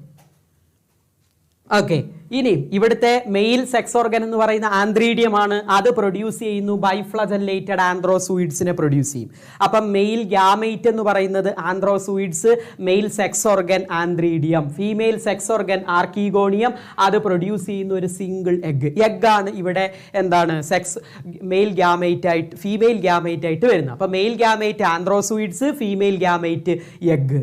ഇനി എന്ത് ചെയ്യും? ഈ ആന്ത്രോസൂയിഡ്സ് എഗ്ഗുമായിട്ട് ഫ്യൂസ് ചെയ്യുന്നു. അങ്ങനെ സൈഗോട്ട് ഉണ്ടാകുന്നു. ഈ സൈഗോട്ട് മിയോട്ടിക് ഡിവിഷൻ നടക്കും. ആ മിയോട്ടിക് ഡിവിഷൻ നടന്നിട്ട് പ്രൊഡ്യൂസ് ചെയ്യുന്നു എന്ത്? സ്പോറോഫൈറ്റിനെ. മിയോട്ടിക് ഡിവിഷൻ നടന്നിട്ട് ഒരു മൾട്ടി സെല്ലുലാർ ബോഡി സ്ട്രക്ചർ ആയിട്ടുള്ള സ്പോറോഫൈറ്റ് ഫോം ചെയ്യും. ആ സ്പോറോഫൈറ്റ് നോൺ ഫ്രീ ലിവിങ് ആണ്. അതായത് അതിന് സ്വന്തമായിട്ട് ജീവിക്കാൻ കഴിയില്ല. അത് എന്ത് ചെയ്യും? ഗ്യാമറ്റോഫൈറ്റിന്റെ ബോഡിയിൽ അറ്റാച്ച് ചെയ്തിട്ടാണ് കാണപ്പെടുന്നത്. പിന്നെ ഈ സ്പോറോഫൈറ്റിനെ നിന്നാണ് പിന്നീട് സ്പോർ പ്രൊഡ്യൂസ് ചെയ്തിട്ട് ആ സ്പോറിൽ നിന്നാണ് ഗ്യാമറ്റോഫൈറ്റ് ഡെവലപ്പ് ചെയ്യുന്നത്. അപ്പൊ ഇവിടെ നിങ്ങൾ ഓർത്തിരിക്കേണ്ടത് ബ്രയോഫൈറ്റിനെ ആംഫീബിയൻസ് ഓഫ് പ്ലാന്റ് കിങ്ഡം എന്നാണ് വിളിക്കുന്നത്. അതിന്റെ കാരണം എന്താണ്? അതിന് വാട്ടർ വേണം സെക്ഷലി റീപ്രൊഡ്യൂസ് ചെയ്യാൻ. പിന്നെ ബ്രയോഫൈറ്റ്സിന്റെ സെക്ഷൽ റീപ്രൊഡക്ഷന്റെ സ്ട്രക്ചർ പറയുമ്പോൾ അതിന്റെ ബോഡി എന്ന് പറയുന്നത് എന്താണ്? ഗ്യാമറ്റോഫൈറ്റ് ആണ്. അവിടെ രണ്ട് സെക്സ് ഓർഗൻസുകളുണ്ട്. ഒന്ന് ആന്ത്രീഡിയം, മെയിൽ സെക്സ് ഓർഗനെ ആന്ത്രീഡിയം എന്നും, അതിൽ നിന്ന് മെയിൽ ഗ്യാമേറ്റ് ആയിട്ടുള്ള ആന്ത്രോസൂയിഡ്സ് ഫോം ചെയ്യുന്നു. ഫീമെയിൽ സെക്സ് ഓർഗൻ ആയിട്ടുള്ള ആർക്കീഗോണിയം, അതിൽ നിന്നും സിംഗിൾ എഗ്ഗും ഫോം ചെയ്യുന്നു. ഓക്കെ, ഇത് രണ്ടും കൂടെ ഫ്യൂസ് ചെയ്തിട്ട് സൈഗോട്ട് ഉണ്ടാകും. സൈഗോട്ടിൽ നിന്ന് സ്പോറോഫൈറ്റ്, സ്പോറോഫൈറ്റിൽ നിന്നാണ് ഈ കാണുന്ന ഗ്യാമറ്റോഫൈറ്റ് ഫോം ചെയ്യുക.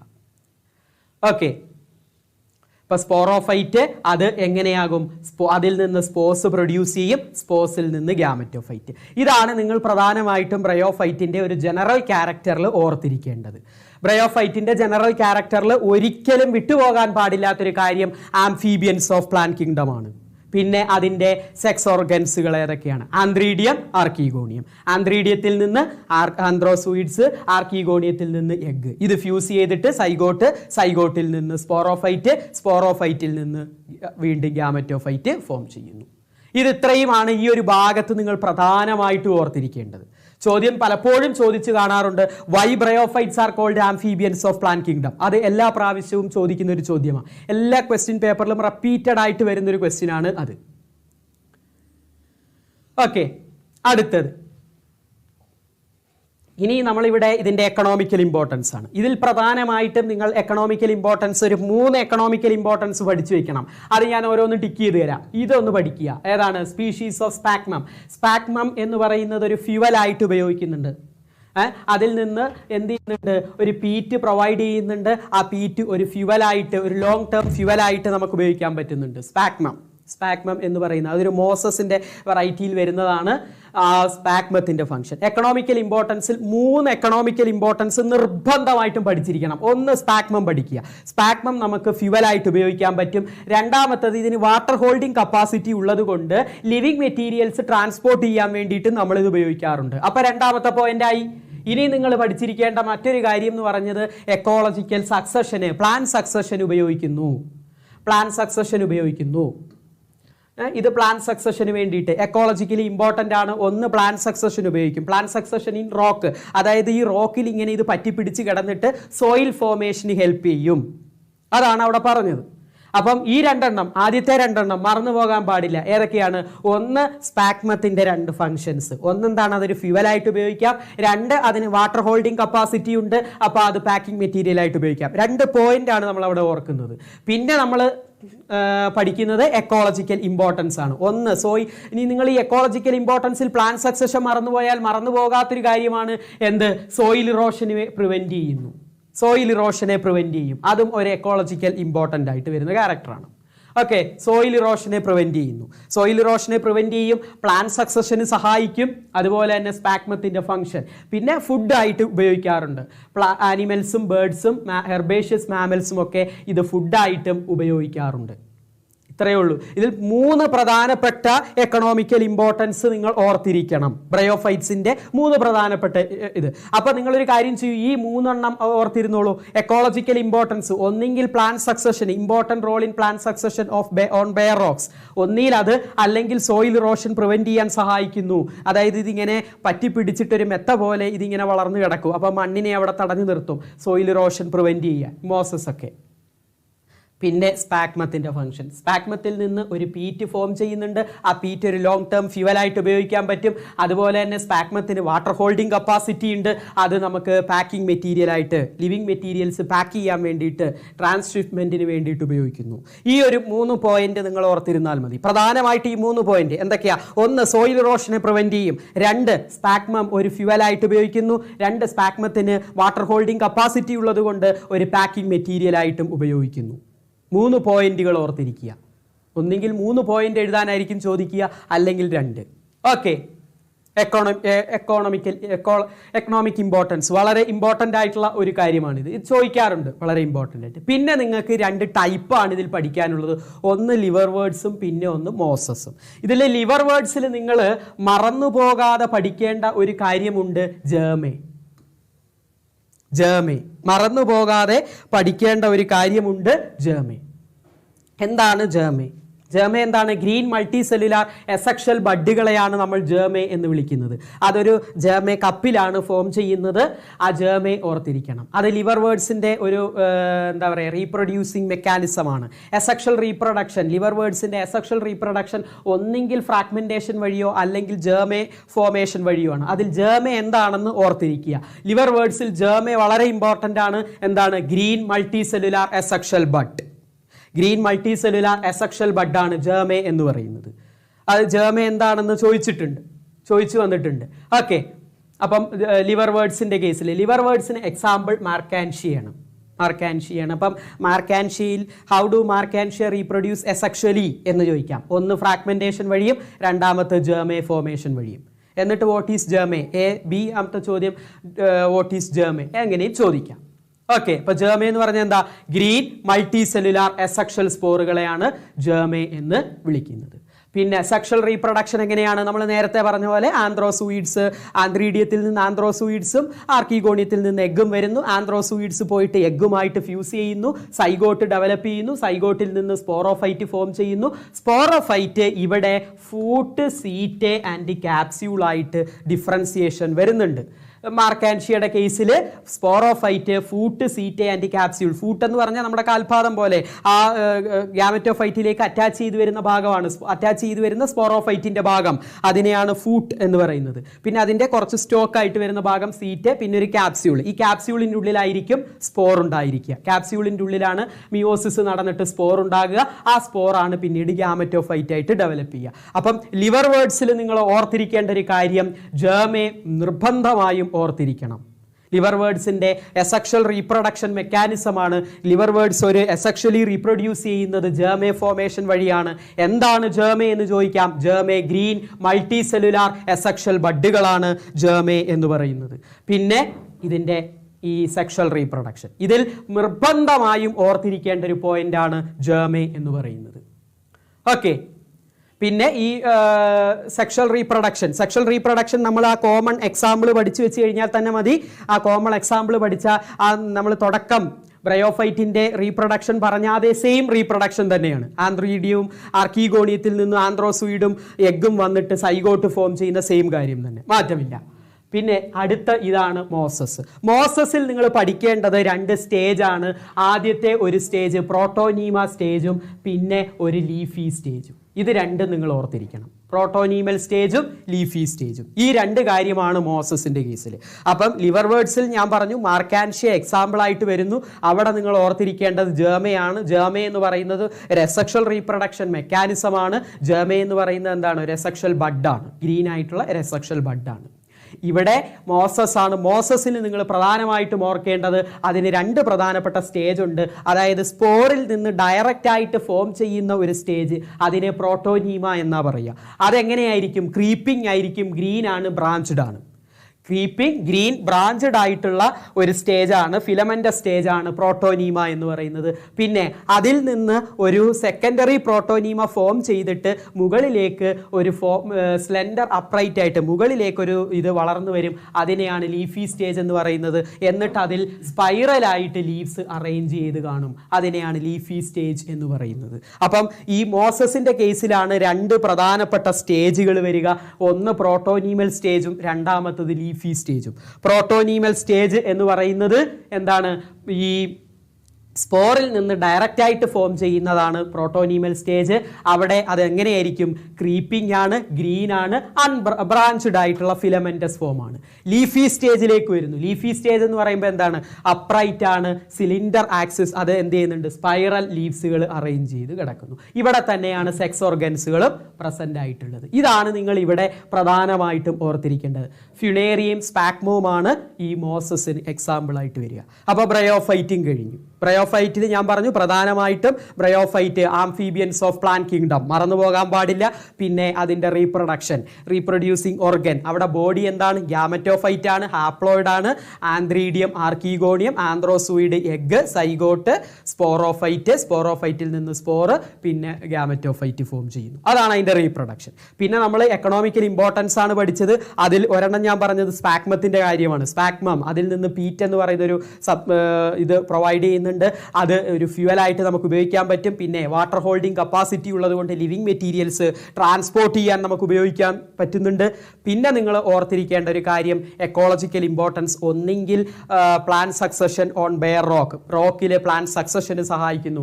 അത് ഓർമ്മ വന്നില്ലെങ്കിൽ സോയിൽ ഇറോഷൻ എഴുതിയാൽ മതി. 3 പോയിന്റായി. അപ്പോൾ അവിടെ പിന്നെ വരുന്നതാണ് എന്ത്? ലിവർ വേർഡ്സ് ഉണ്ട്. ലിവർ വേർഡ്സ് ഫോക്കസ് ഏരിയയിൽ ഉണ്ട് കേട്ടോ. ലിവർ വേർഡ്സും മോസസും ഫോക്കസ് ഏരിയയിലുണ്ട്. ലിവർ വേർഡ്സിൽ പ്രധാനമായിട്ട് ഓർത്തിരിക്കേണ്ടത് ജേർമേ ഫോർമേഷൻ ആണ്, മറന്നു പോകാൻ പാടില്ല. ജേർമേ ഫോർമേഷൻ ചോദിക്കും. ജേർമേ എന്താണെന്ന് ചോദിക്കും ലിവർ വേർഡ്സിൽ. പിന്നെ വരുന്നതാണ് മോസസിൽ. അപ്പം ലിവർ വേർഡ്സിൽ നമ്മൾ അതിൻ്റെ ക്ലാസിഫിക്കേഷനാണ്, ബ്രയോഫൈറ്റ്സിൻ്റെ ക്ലാസിഫിക്കേഷനാണ്. ക്ലാസിഫിക്കേഷൻ ഒന്ന് നമുക്ക് പഠിക്കാനുള്ള ലിവർ വേർഡ്സും മറ്റൊന്ന് മോസസും. ലിവർ വേർഡ്സിന് എക്സാമ്പിളാണ് മാർക്കാൻഷ്യ, മോസസിന് എക്സാമ്പിൾ സ്പാക്മം, നമ്മൾ പഠിച്ച സ്പാക്മവും അതുപോലെ തന്നെ ഫ്യുണേറിയയും അതിന് എക്സാമ്പിളാണ്. പിന്നെ ഇവിടെ നിങ്ങൾ ലിവർ വേർഡ്സിൽ നിർബന്ധമായിട്ട് ഓർത്തിരിക്കേണ്ട ഒരു കാര്യം ജേർമയാണ്. ഈ മോസസിൽ നിർബന്ധമായി ഓർത്തിരിക്കേണ്ടത് പ്രോട്ടോനീമേ ലീഫി സ്റ്റേജുമാണ്. ആ 2 സ്റ്റേജ് ആയിട്ടായിരിക്കും. ഫസ്റ്റ് സ്റ്റേജിനെ പ്രോട്ടോനീമൽ സ്റ്റേജ് എന്ന് പറയും, രണ്ടാമത്തെ സ്റ്റേജിനെ ലീഫി സ്റ്റേജ് എന്ന് പറയും.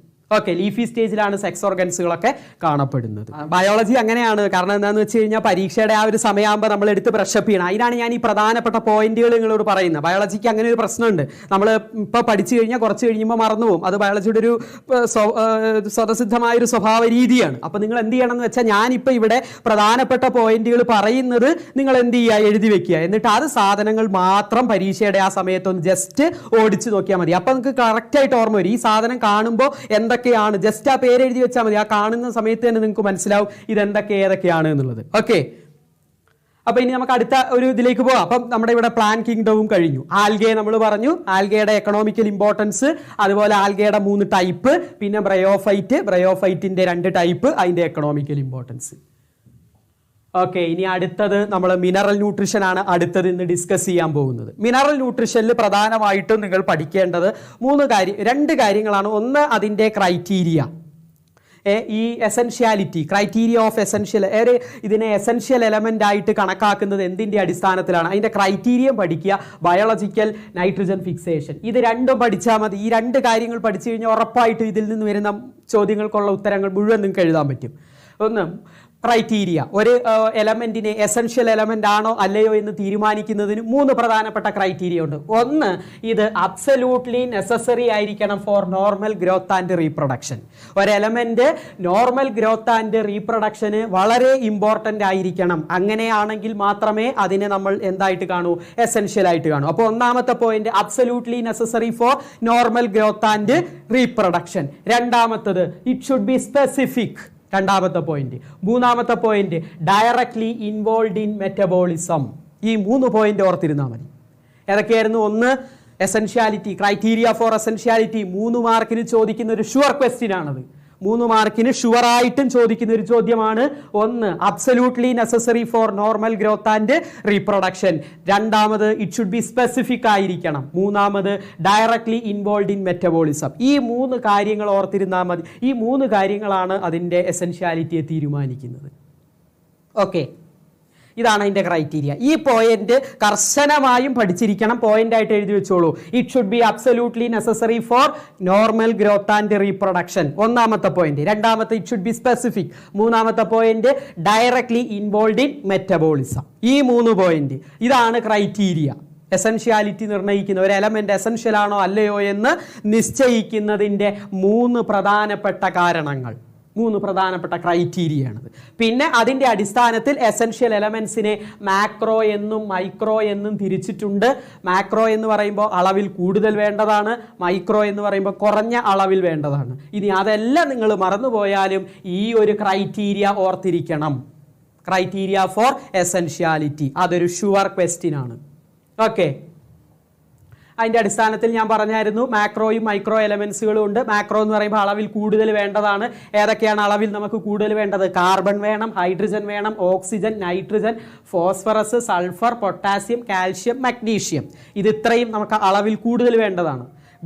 ആദ്യത്തേതെല്ലാം ഗ്യാസസ് ഫോമിലാണ് കിട്ടുന്നത് അല്ലേ. കാർബൺ, ഹൈഡ്രജൻ, ഹൈഡ്രജന്, ഓക്സിജന്, നൈട്രജന്, CHONPSKCAMG. ഓക്കെ, ഇത്രയും സാധനങ്ങൾ നമുക്ക് എങ്ങനെ വേണം? വളരെ എസെൻഷ്യൽ ആയിട്ട് ആവശ്യം, അതായത് അളവിൽ കൂടുതൽ വേണ്ട എസെൻഷ്യൽ എലമെന്റ്സുകളാണ് മാക്രോ എലമെന്റ്സ്. മൈക്രോ എലമെന്റ്സ് എന്ന് പറഞ്ഞാൽ വളരെ കുറവ്, ഇരുമ്പും ചെമ്പും ഒക്കെ വളരെ കുറഞ്ഞ അളവിൽ മതി. Iron, manganese, copper, molybdenum, zinc, boron, chlorine, nickel. ഇതിൻ്റെ എല്ലാ എക്സാമ്പിളും പഠിച്ചില്ലെങ്കിൽ 2 എണ്ണം ഒരു 3 എണ്ണം ഒക്കെ ഓർത്തിരിക്കുക. ഓക്കെ, അപ്പം ഞാൻ നേരത്തെ പറഞ്ഞ essential elements, essentiality, criteria four essentiality, അത് നിർബന്ധമാണ്. ഇതൊക്കെ നിങ്ങൾ മറന്നുപോയാൽ ആ കാര്യങ്ങൾ ഓർത്തിരിക്കണം. ആ 3 കാര്യം എന്തൊക്കെയാ? Absolutely involve in normal growth and reproduction. രണ്ടാമത്തെ, സ്പെസിഫിക് ആയിരിക്കണം. മൂന്നാമത്തത് എന്തായിരിക്കണം? മെറ്റബോളിസത്തിൽ ഡയറക്റ്റ് ആയിട്ട് ഇൻവോൾവ് ചെയ്തിരിക്കണം. ഈ 3 കാര്യം ഒരു മാറ്റം ഉണ്ടാവാൻ പാടില്ല. അത് പഠിച്ചിരിക്കണം. അതിനൊരു ഇതുമില്ല, എക്സ്ക്യൂസും ഇല്ല. പിന്നെ ഉള്ളത് നിങ്ങൾക്ക് വേണമെങ്കിൽ സ്കിപ്പ് ചെയ്തോ, കുഴപ്പമില്ല. ഇനി അപ്പോൾ അതിൻ്റെ അടിസ്ഥാനത്തിൽ മാക്രോ മൈക്രോ എലമെന്റ്സുകൾ വന്നിരിക്കുന്നു. ഇനി ഇതൊന്ന് ജസ്റ്റ് ഓർത്തിരുന്നോളൂ. എസെൻഷ്യൽ എലമെന്റ്സ്, ഇത് ജസ്റ്റ് ഒന്ന് ഓർത്തിരുന്നാൽ മതി. എസെൻഷ്യൽ എലമെന്റ്സ് ഇതിന്റെ ഫംഗ്ഷന്റെ അടിസ്ഥാനത്തിൽ എസെൻഷ്യൽ എലമെന്റ്സിനെ തിരിച്ചിരിക്കുന്നു. ഒന്ന് ബയോമോളിക്യൂൾസിന്റെ കമ്പോണന്റുകളായിട്ട് വരുന്നു. കാർബോഹൈഡ്രേറ്റ്, പ്രോട്ടീൻ ഇതിന്റെയൊക്കെ കമ്പോണന്റുകളായിട്ട് വരുന്നു. ബയോമോളിക്യൂൾസ് എന്ന് പറഞ്ഞാൽ നമ്മുടെ ശരീരത്തിലുള്ള കെമിക്കൽ കോമ്പൗണ്ട്സുകളായിട്ടുള്ള കാർബോഹൈഡ്രേറ്റ്, പ്രോട്ടീൻ, ഫാറ്റ് ഇതിനൊക്കെയാണ് ബയോമോളിക്യൂൾസ് എന്ന് ഉദ്ദേശിക്കുന്നത്. അപ്പം എസെൻഷ്യൽ എലമെന്റ്സ് ബയോമോളിക്യൂൾസിന്റെ കമ്പോണന്റുകളായിട്ട് വരാറുണ്ട്. കാർബൺ, ഹൈഡ്രജൻ, ഓക്സിജൻ, നൈട്രജൻ ഒക്കെയാണ് അതിന്റെ കമ്പോണന്റ് ആയിട്ട് വരുന്നത്. രണ്ടാമത് എനർജി റിലേറ്റഡ് കോമ്പൗണ്ട്സ് ഫോം ചെയ്യാൻ എസെൻഷ്യൽ എലമെന്റ്സ് ഉപയോഗിക്കാറുണ്ട്. എക്സാമ്പിൾ ആണ് ഈ ATPയിലുള്ള ഫോസ്ഫറസ്. അഡിനോസിൻ ട്രൈഫോസ്ഫേറ്റ് ആണ്. അപ്പം ഫോസ്ഫറസ് വേണം ATP ഉണ്ടാകാൻ വേണ്ടി. അതേപോലെ ക്ലോറോഫിൽ വേണം മഗ്നീഷ്യം ഉണ്ടാകാൻ വേണ്ടിയിട്ട്. ഇതൊന്ന് ഓർത്തിരിക്കണം കേട്ടോ, കാരണം അത് ചിലപ്പം കംപ്ലീറ്റ് ഇതായിട്ട് തരാം. മഗ്നീഷ്യം, ക്ലോറോഫില്, ഫോസ്ഫറസ് ഡാഷ് തരാം. അപ്പം ATP ആണ്. ഓക്കെ.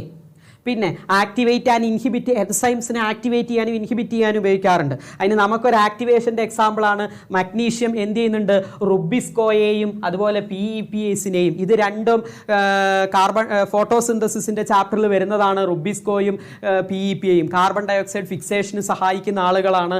ഈ എൻസൈംസുകളെ ആക്ടിവേറ്റ് ചെയ്യാൻ വേണ്ടിയിട്ട് മഗ്നീഷ്യം സഹായിക്കുന്നു.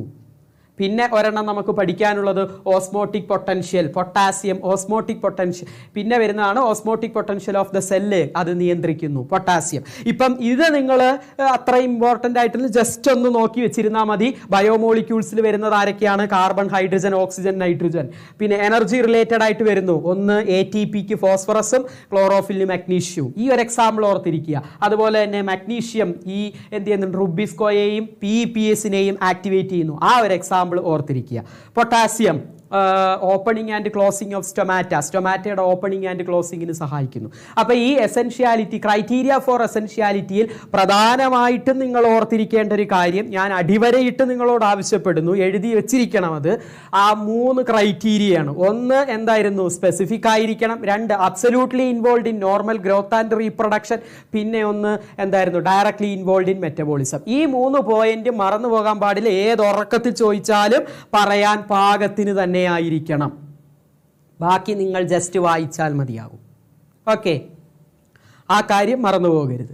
ഇനി അടുത്തത് നമ്മൾ നൈട്രജൻ മെറ്റബോളിസം ആണ് പഠിക്കുന്നത്. ഈ നൈട്രജൻ മെറ്റബോളിസത്തിൽ 4 പ്രധാനപ്പെട്ട കാര്യങ്ങൾ. ഒന്ന് നൈട്രജൻ ഫിക്സേഷൻ, പിന്നെ ഒന്ന് അമോണിഫിക്കേഷൻ, പിന്നെ നൈട്രിഫിക്കേഷൻ, ഡീനൈട്രിഫിക്കേഷൻ. ഈ 4 കാര്യങ്ങൾ ഓർത്തിരുന്നാൽ മതി നിങ്ങൾ.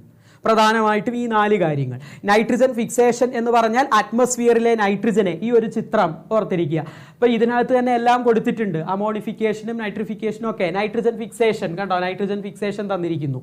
അറ്റ്മോസ്ഫിയറിലുള്ള നൈട്രജനെ നമ്മൾ എന്ത് ചെയ്യുന്നു, അമോണിയാക്കി മാറ്റുന്ന പ്രോസസ്സിനെയാണ് നൈട്രജൻ ഫിക്സേഷൻ എന്ന് പറയുന്നത്.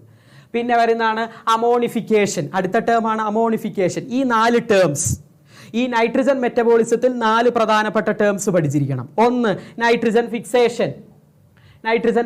പഠിച്ചിരിക്കണം. നൈട്രജൻ ഫിക്സേഷൻ എന്ന് പറഞ്ഞാൽ എന്താ, എഴുതിക്കോളൂ. നൈട്രജൻ ഫിക്സേഷൻ എന്ന് പറഞ്ഞാൽ അറ്റ്മോസ്ഫിയറിക് നൈട്രജനെ അമോണിയാക്കി മാറ്റുന്ന പ്രോസസ്സിനെയാണ് നൈട്രജൻ ഫിക്സേഷൻ എന്ന് പറയുന്നത്. അത് നമുക്ക് അൾട്രാവയലറ്റ് റേസിന്റെ സഹായത്തോടെയൊക്കെ അറ്റ്മോസ്ഫിയറിൽ നടക്കുന്ന പ്രോസസ്സുകളാണ്.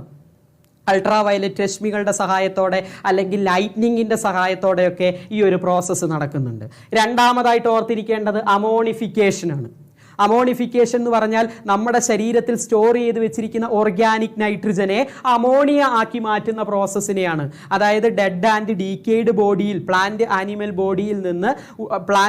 ബോഡിയിലുള്ള ഓർഗാനിക് നൈട്രജനെ അമോണിയ ആക്കി മാറ്റുന്ന പ്രോസസ്സിനെയാണ് അമോണിഫിക്കേഷൻ എന്ന് പറയുന്നത്. പിന്നെ ഞാൻ പറഞ്ഞ വാക്കെന്തായിരുന്നു, നൈട്രിഫിക്കേഷൻ എന്ന് പറഞ്ഞാൽ ഈ അമോണിയയെ നൈട്രൈറ്റും പിന്നെ നൈട്രേറ്റും ആക്കി മാറ്റുന്ന കണ്ടീഷൻ. അമോണിയയെ എന്താക്കുന്നു, നൈട്രൈറ്റും നൈട്രേറ്റും ആക്കി മാറ്റുന്നതാണ് നൈട്രിഫിക്കേഷൻ എന്ന് പറയുന്നത്. ആദ്യം അത് നൈട്രൈറ്റ് ആക്കി മാറ്റും, പിന്നെ അത് നൈട്രൈറ്റ് ആക്കി മാറ്റും. ഈ ഒരു പ്രോസസ്സ്, ഇതിനെ നമ്മൾ നൈട്രിഫിക്കേഷൻ എന്ന് പറയും. പിന്നെ വരുന്നതാണ് ഡീനൈട്രിഫിക്കേഷൻ. ഡീനൈട്രിഫിക്കേഷൻ എന്ന് പറഞ്ഞാൽ എന്താണ്, നൈട്രൈറ്റിനെ തിരിച്ച് അമോണിയ ആക്കി മാറ്റുന്നു, അല്ലെങ്കിൽ അറ്റ്മോസ്ഫിയറിക് നൈട്രജൻ ആക്കി മാറ്റുന്നു. അമോണിയ ആക്കേണ്ട അറ്റ്മോസ്ഫിയറിക് നൈട്രജൻ ആക്കി മാറ്റുന്നു. അതിനെ ഡീനൈട്രിഫിക്കേഷൻ എന്ന് പറയുന്നു. അറ്റ്മോസ്ഫിയറിക് നൈട്രജൻ ആക്കി മാറ്റുന്നു. ഇത് ഇത്രയും കാര്യം നിങ്ങൾ നൈട്രജൻ മെറ്റബോളിസത്തിൽ ഓർത്തിരിക്കണം. എന്തൊക്കെയായിരുന്നു? ഒന്ന്, നൈട്രിഫിക്കേഷൻ. നൈട്രിഫിക്കേഷൻ എന്ന് പറഞ്ഞാൽ അറ്റ്മോസ്ഫിയറിക് നൈട്രജനെ അമോണിയ ആക്കുന്ന പ്രോസസ്സിനെയാണ് നൈട്രിഫിക്കേഷൻ എന്ന് പറയുന്നത്. അത് അറ്റ്മോസ്ഫിയറിൽ നടക്കുന്ന പ്രോസസ്സ് എങ്ങനെയൊക്കെ ആയിരിക്കും? ലൈറ്റ്നിങ് വഴിയോ അല്ലെങ്കിൽ അൾട്രാ വയലറ്റ് റേഡിയേഷന്റെ സഹായത്തോടെ ആയിരിക്കും അത് നടക്കുക. രണ്ടാമത്തത് അമോണിഫിക്കേഷൻ. ഓർത്തിരിക്കേണ്ട ഒരു കാര്യമാണ് അമോണിഫിക്കേഷൻ. അമോണിഫിക്കേഷൻ എന്ന് പറഞ്ഞാൽ എന്താണ്?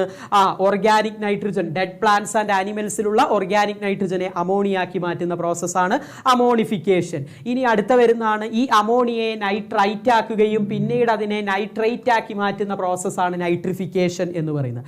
അപ്പൊ നൈട്രൈറ്റ് ആക്കാൻ ഉപയോഗിക്കുന്ന രണ്ട് ബാക്ടീരിയയുടെ പേര് പഠിക്കണം.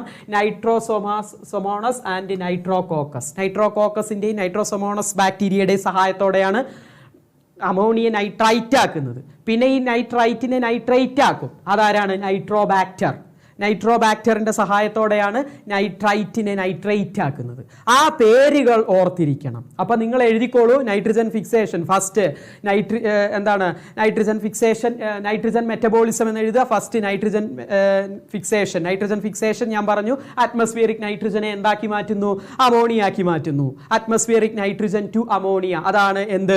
നൈട്രജൻ ഫിക്സേഷൻ എന്ന് പറയുന്നത്. അത് ലൈറ്റ്നിങ് ആകാം, അൾട്രാ വയലറ്റ് റേഡിയേഷന്റെ സഹായത്തോടെ ആകാം. പിന്നെ അമോണിഫിക്കേഷൻ. അമോണിഫിക്കേഷൻ എന്ന് പറഞ്ഞാൽ എന്താ? ഓർഗാനിക് നൈട്രജൻ ടു അമോണിയ, അതാണ് അമോണിഫിക്കേഷൻ. പിന്നെ അടുത്ത ഹെഡിങ് ആയിട്ട് എഴുതേണ്ടതാണ് നൈട്രിഫിക്കേഷൻ. നൈട്രിഫിക്കേഷൻ എന്ന് പറഞ്ഞ് ഹെഡിങ് എഴുതി കഴിഞ്ഞാൽ അതിന്റെ താഴെ നിങ്ങൾക്ക് എഴുതാം അമോണിയ NH3 to NO2. അതിന് സഹായിക്കുന്നതാണ് നൈട്രോസൊമോണസ്, നൈട്രോകോക്കസ്. അടുത്ത പോയിന്റ് എഴുതിക്കോളൂ, NO2 to NO3.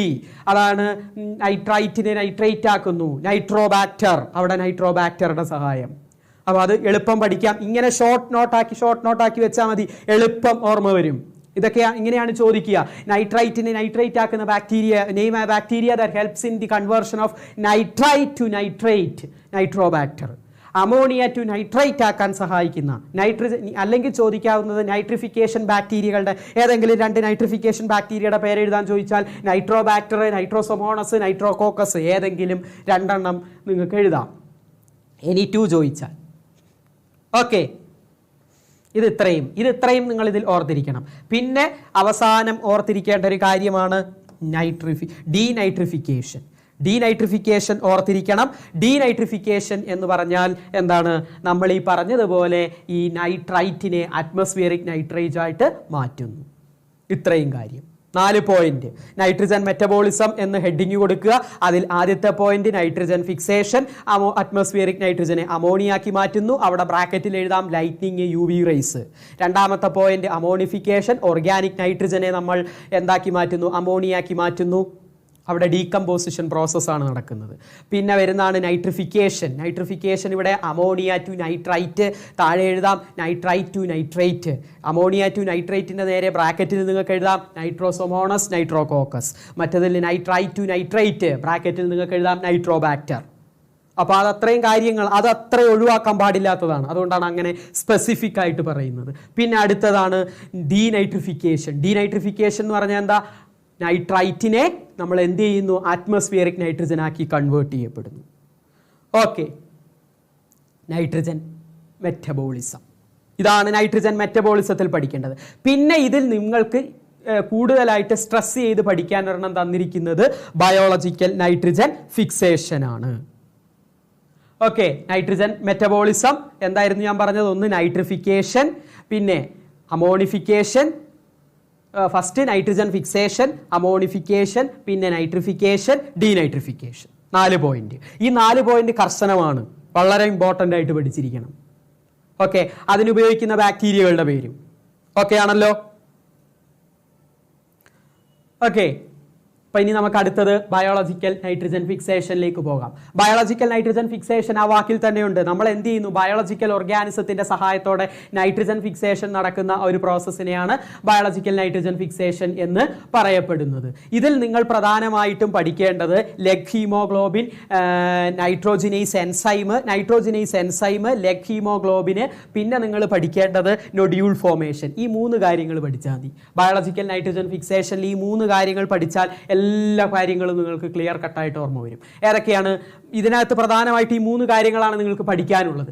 ഒന്ന്, ഞാൻ പറഞ്ഞ പോലെ ലെഗ് ഹീമോഗ്ലോബിൻ എന്താണ്, nitrogenase enzyme, nodule formation. Nodule formation അതിൻ്റെ സ്റ്റെപ്പായിട്ടും പഠിക്കണം, അത് ഇമ്പോർട്ടൻ്റ് ആണ്.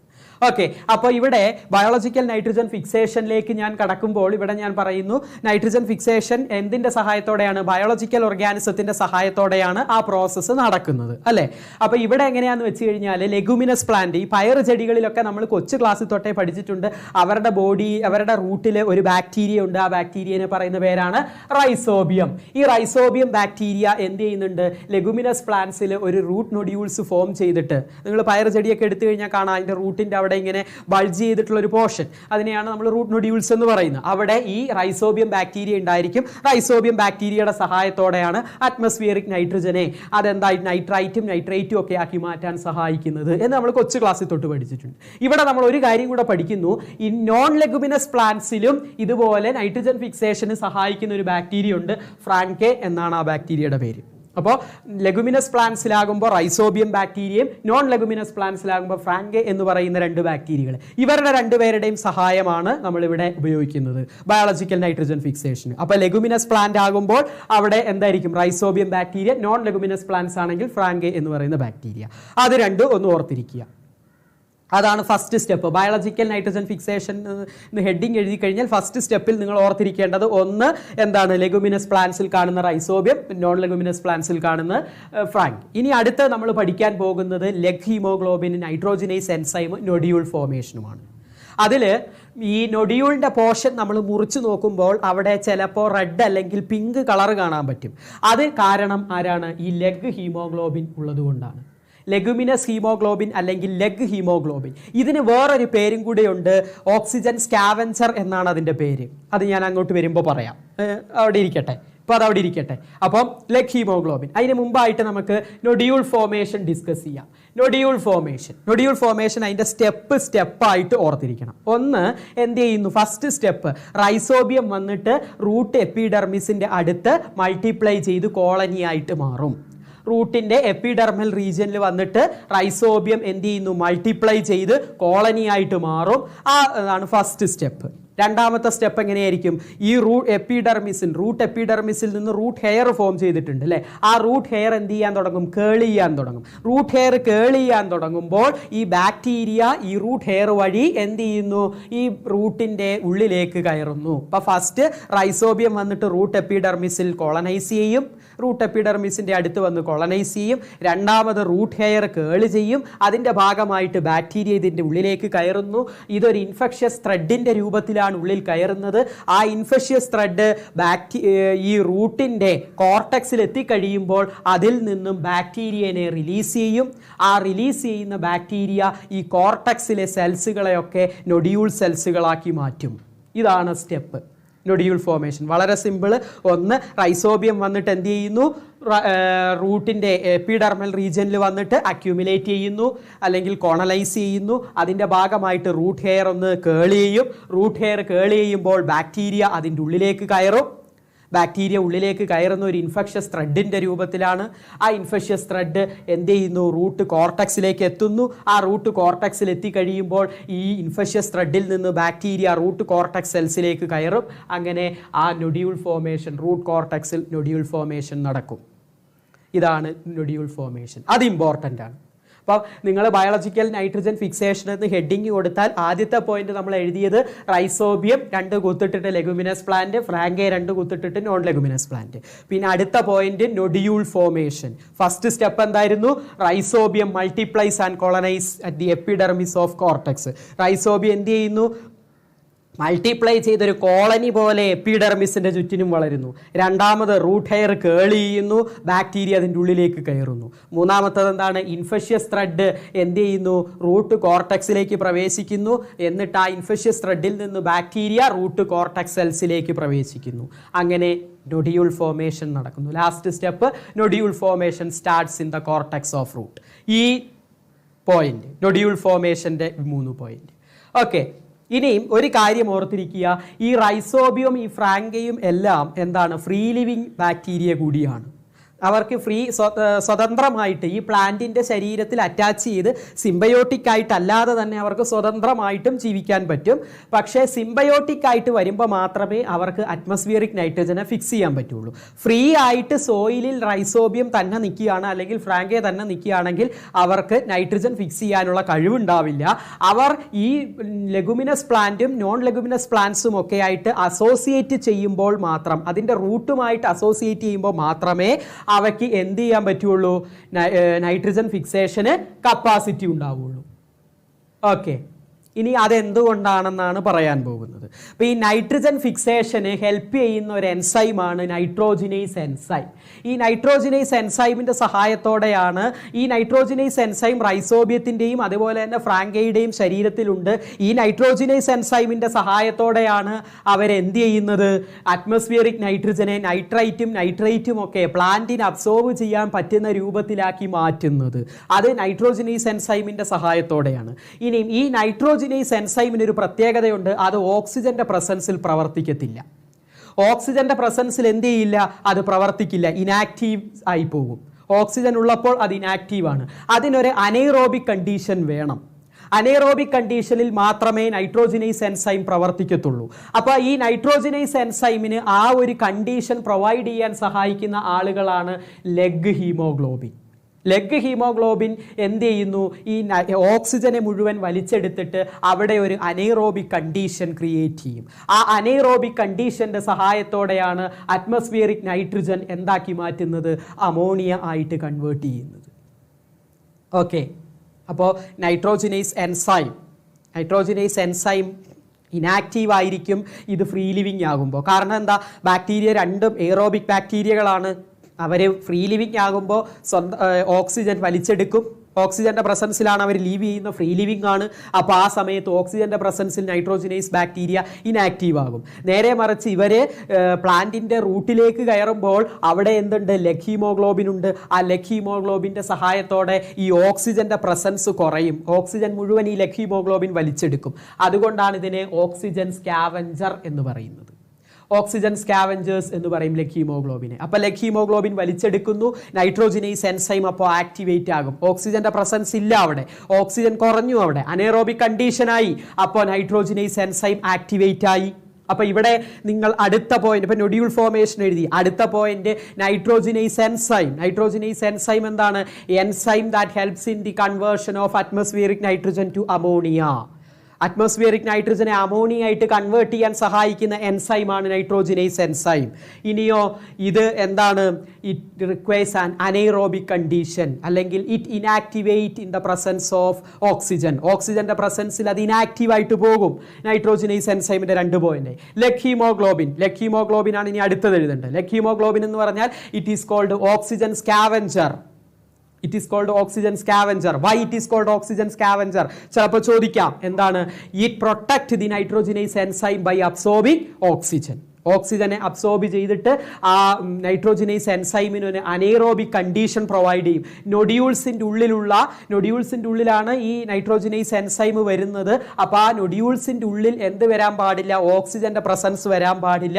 അപ്പോൾ നൊഡ്യൂൾസിലുള്ള ഓക്സിജനെ മുഴുവൻ വലിച്ചെടുത്ത് നൈട്രോജിനേസ് എൻസൈമിന് ആക്റ്റീവ് ആകാൻ വേണ്ടിയിട്ടുള്ള ഒരു അവസ്ഥ ഉണ്ടാക്കിയെടുക്കും ലെഗ് ഹീമോഗ്ലോബിൻ്റെ സഹായത്തോടെ.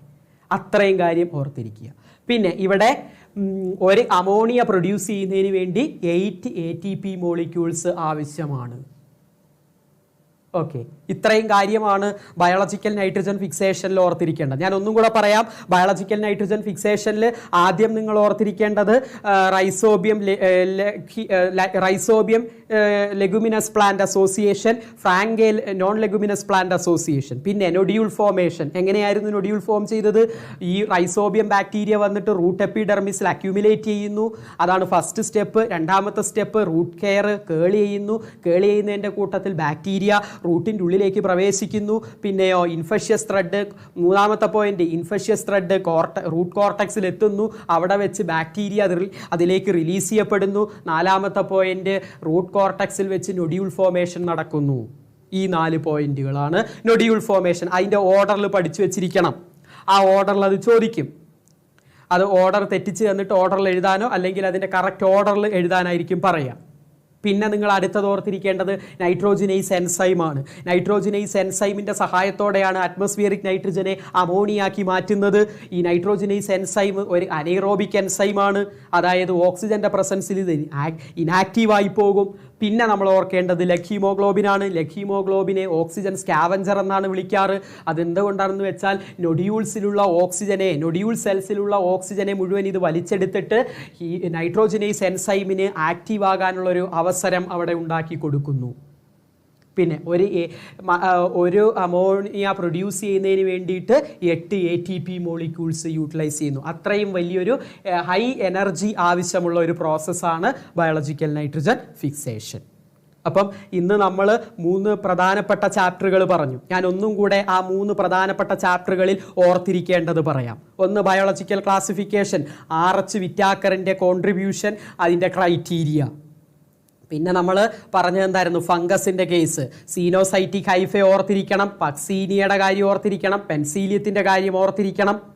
പിന്നെയോ അതിൻ്റെ റീപ്രൊഡക്ഷൻ ഓർത്തിരിക്കണം. സെക്ഷൽ റീപ്രൊഡക്ഷൻ്റെ സൈക്കിൾ, പ്ലാസ്മോഗമി, കാരിയോഗമി, മിയോസിസ്, അത് ഓർത്തിരിക്കണം.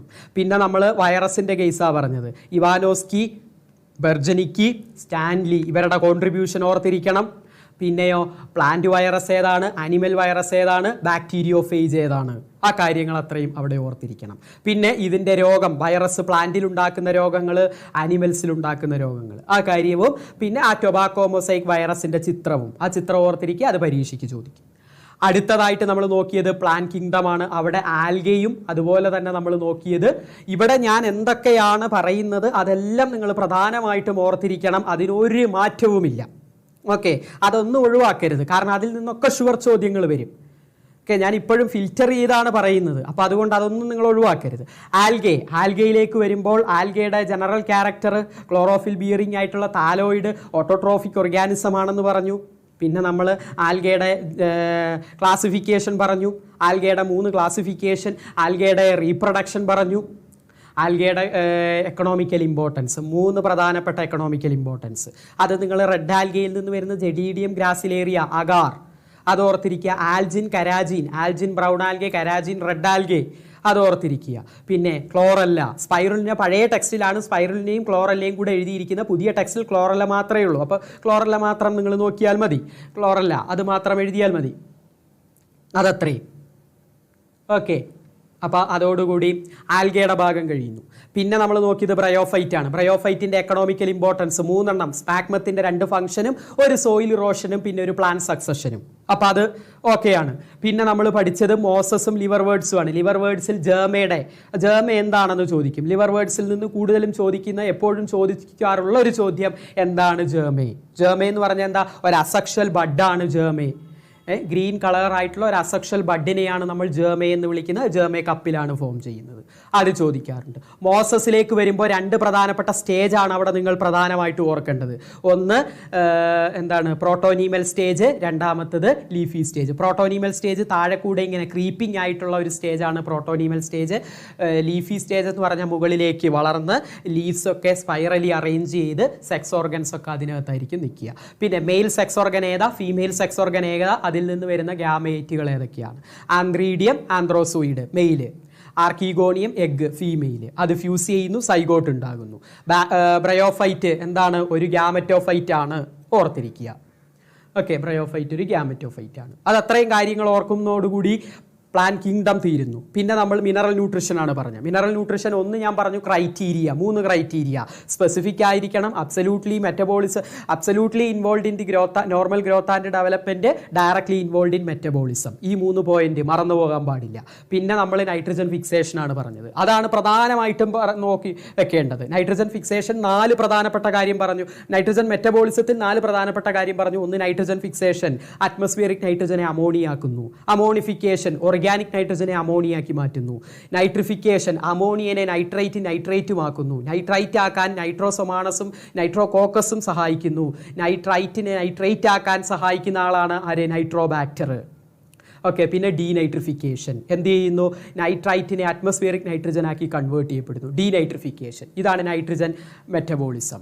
ഇനി ബയോളജിക്കൽ നൈട്രജൻ മെറ്റബോളിസത്തിലേക്ക് വരുമ്പോൾ അവിടെ നിങ്ങൾ ലെഗ് ഹീമോഗ്ലോബിൻ്റെ കാര്യം, ലെഗ് ഹീമോഗ്ലോബിനെ ഓക്സിജൻ സ്കാവഞ്ചർ എന്നാണ് പറയാറ്. കാരണം നൊഡ്യൂൾ സെൽസിലുള്ള ഓക്സിജനെ മുഴുവൻ അത് വലിച്ചെടുത്തിട്ട് അവിടെ ഒരു അനേറോബിക് കണ്ടീഷൻ പ്രൊവൈഡ് ചെയ്യുന്നതുകൊണ്ടാണ് അതിനെ ഓക്സിജൻ സ്കാവഞ്ചർ എന്ന് വിളിക്കുന്നത്. നൈട്രോജനൈസ് എൻസൈമിനെ പ്രൊട്ടക്ട് ചെയ്യാൻ വേണ്ടിയിട്ടാണ് അത് ചെയ്യുന്നത്. കാരണം നൈട്രോജനൈസ് എൻസൈം ഒരു അനൈറോബിക് എൻസൈമാണ്, അനൈറോബിക് കണ്ടീഷനിൽ ആക്റ്റീവ് ആകുന്ന എൻസൈമാണ്. പിന്നെ നമ്മൾ പറഞ്ഞു വേറെന്തൊരു കാര്യം പറഞ്ഞത്, ഈ നൈട്രോജനൈസ് എൻസൈം എന്താണെന്ന് വേണമെങ്കിൽ ഒന്ന് ഓർത്തിരുന്നോളൂ. അത് മോളിബ്ഡിനം അയൺ പ്രോട്ടീനാണ്. മോളിബ്ഡിനം അയൺ പ്രോട്ടീൻ കോംപ്ലക്സ് ആണ് നൈട്രോജനൈസ് എൻസൈം എന്ന് പറയുന്നത്. പിന്നെ നമ്മൾ നൊഡ്യൂൾ ഫോർമേഷനാണ്. നൊഡ്യൂൾ ഫോർമേഷൻ നിർബന്ധമായിട്ടും 3 മാർക്കിന് ചോദിച്ച് കാണാറുണ്ട്. 3 മാർക്കിനാണ് നൊഡ്യൂൾ ഫോർമേഷൻ ചോദിക്കാറ്. എക്സ്പ്ലെയിൻ നൊഡ്യൂൾ ഫോർമേഷൻ എന്നാണ് പലപ്പോഴും ചോദിച്ച് കണ്ടിട്ടുള്ളത്. 4 പ്രധാനപ്പെട്ട പോയിന്റുകളാണ് അവിടെ ഓർക്കേണ്ടത്. ഒന്ന്, റൈസോബിയം എന്ത് ചെയ്യുന്നു? Multiply and colonise near the root epidermis. രണ്ടാമത്തത്, റൂട്ട് ഹെയർ കേൾ ചെയ്യും, ബാക്ടീരിയ എൻ്റർ ചെയ്യും. മൂന്നാമത്തത് എന്ത് ചെയ്യുന്നു? ഈ ഇൻഫെക്ഷ്യസ് ത്രെഡിന്റെ രൂപത്തിൽ ബാക്ടീരിയ റൂട്ട് കോർട്ടക്സിൽ എത്തുന്നു, റൂട്ട് കോർട്ടക്സിലേക്ക് ബാക്ടീരിയ കയറുന്നു. പിന്നെ നാലാമത്തത്, nodule formation occur in the root cortex. ഈ 4 പോയിന്റാണ് നൊഡ്യൂൾ ഫോർമേഷൻ, മറന്നു പോകാൻ പാടില്ല. ഓക്കെ, ഇത്രയും കാര്യങ്ങൾ ഇവിടെ നിങ്ങൾ കർശനമായും ഓർത്തിരിക്കേണ്ടതാണ്. ഇനിയും അഡീഷണൽ പോയിന്റ് ആയിട്ട് നിങ്ങൾക്ക് ഓർത്തിരിക്കാവുന്നതാണ്, എസെൻഷ്യൽ എലമെന്റ്സ് ബയോമോളിക്യൂൾസിൽ ഉപയോഗിക്കുന്നു. Carbon, hydrogen, nitrogen. പിന്നെ എനർജി റിലേറ്റഡ് കോമ്പൗണ്ട്സ്, ATPയ്ക്ക് ഫോസ്ഫേറ്റ്, ക്ലോറോഫിലിന് മഗ്നീഷ്യം. പിന്നെ activate and inactivate enzymes. Magnesium എന്തിനെ ആക്ടിവേറ്റ് ചെയ്യുന്നുണ്ട്? റുബിസ്കോയെ, റുബിസ്കോയേനെ അതേപോലെ PEPSനെയും ആക്ടിവേറ്റ് ചെയ്യാൻ ഉപയോഗിക്കുന്നു.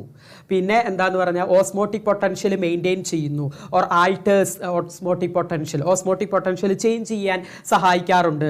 അതിന് എക്സാമ്പിളാണ് പൊട്ടാസ്യം. പൊട്ടാസ്യം എന്ത് ചെയ്യുന്നുണ്ട്? ഓപ്പണിംഗ് ആൻഡ് ക്ലോസിംഗ് ഓഫ് സ്റ്റൊമാറ്റയ്ക്ക് സഹായിക്കുന്നുണ്ട്.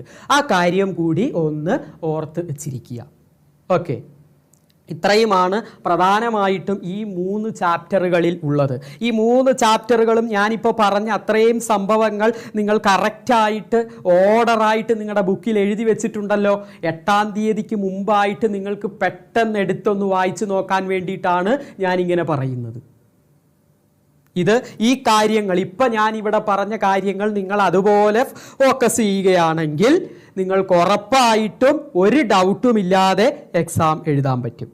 നിങ്ങൾ പ്രധാനമായിട്ടും അവിടെ നിങ്ങൾ ശ്രദ്ധിക്കേണ്ട ഒരു കാര്യം എന്താണെന്ന് വെച്ചാൽ, ഡയഗ്രാംസ് നിങ്ങൾ ഞാൻ നേരത്തെ പറഞ്ഞ പോലെ ആ TMB ബാക്ടീരിയയുടെ ഇതും അതേപോലെ ബാക്ടീരിയോഫേജിൻ്റെയും ആ ചിത്രം നിങ്ങൾ മറന്നു പോകാൻ പാടില്ല. അത് നിങ്ങൾ ക്ലിയർ ആയിട്ടും ഓർത്തിരിക്കണം. ഓക്കെ, ഡയഗ്രാം ഇമ്പോർട്ടൻ്റ് ആയിട്ട് ഞാൻ പറയുന്ന ഒരു ഇമ്പോർട്ടൻ്റ് ആയിട്ടുള്ള ഒരു ഡയഗ്രാം എന്ന് പറയുന്നത് ബാക്ടീരിയയുടെ ഇതിൽ വരുന്ന വൈറസിൻ്റെ കേസിൽ വരുന്ന TMB വൈറസും ബാക്ടീരിയോഫേജിൻ്റെ ആ ഒരു ചിത്രവും അത് നിങ്ങൾ കർശനമായിട്ടും ഓർത്തിരിക്കണം. ഈ ഒരു പാർട്ടിൽ നിങ്ങൾ പ്രധാനമായിട്ടും ഓർത്തിരിക്കേണ്ടത് അതാണ്. ഓക്കെ, അപ്പോൾ ഈ ഒരു പാർട്ട്, ഈ 3 പാർട്ടിൽ നിന്ന് ഈ ഒരു 3 പാർട്ടിൽ ഞാൻ പറഞ്ഞു വെച്ചിരിക്കുന്ന ഈ ഇത്രയും കാര്യങ്ങൾ പ്രധാനമായിട്ട് നിങ്ങൾ എന്ത് ചെയ്തിരിക്കുക? ഉൾപ്പെടുത്തുക. ഇപ്പോൾ ഈ ഒരു 3 പാർട്ടിൽ നിങ്ങൾ പ്രധാനമായിട്ട് ഉൾപ്പെടുത്തേണ്ട ഒരു ചിത്രം അതാണ് ഞാൻ പറഞ്ഞ ആ ബാക്ടീരിയോഫേജിൻ്റെ ചിത്രവും അതുപോലെ തന്നെ എന്താണ് ഈ TMB വൈറസിൻ്റെ ചിത്രവും. ആ ചിത്രം എന്തായാലും ഓർത്ത് വെച്ചിരിക്കുക, അത് അടയാളപ്പെടുത്താനും ഓർത്തിരിക്കുക. ഓക്കെ, അല്ലാത്ത വേറെ ചിത്രങ്ങളൊന്നും ഈ 3 ചാപ്റ്ററുകളിൽ നിങ്ങൾ നോക്കാനില്ല. ഓക്കെ ആണല്ലോ? ഫിഗർ കൊടുത്തിട്ട് ഫിൽ ചെയ്യാൻ പറയും. പറയും. അതാ ഞാൻ പറഞ്ഞത്, ബാക്ടീരിയോഫേജിന്റെ ചിത്രം തന്നിട്ട് അടയാളപ്പെടുത്താൻ പറയും. ABC എന്ന് തന്നിട്ട് A എന്താണ്, B എന്താണ്, C എന്താണെന്ന് പറയും. അതിൽ ബാക്ടീരിയോഫേജിനേക്കാൾ കൂടുതൽ ചോദിക്കാറ് നമ്മുടെ TMB വൈറസ് ആണ്, ടൊബാക്കോ മൊസൈക്ക് വൈറസ് ആണ് പ്രധാനമായിട്ടും ചോദിക്കാറ്. അതൊരു RNA വൈറസ് ആണ്. അത് ചിലപ്പോൾ ആ ചിത്രം തന്നിട്ട് identify the figure and what type of virus it is എന്ന് ചിലപ്പോൾ ചോദിക്കാം. അപ്പം ഐഡന്റിഫൈ ദ ഫിഗർ ചോദിച്ചാൽ അത് TMB virus, tobacco mosaic virus ആണ്. രണ്ടാമത്തത് വാട്ട് ടൈപ്പ് ഓഫ് വൈറസ് ആണ്? അത് RNA വൈറസ് ആണ്. പ്ലാന്റ് എപ്പോഴും RNA വൈറസ് ആണ്. പ്ലാന്റിനെ എപ്പോഴും ഉപദ്രവിക്കുന്നത് RNA വൈറസുകളായിരിക്കും. Okay, thank U.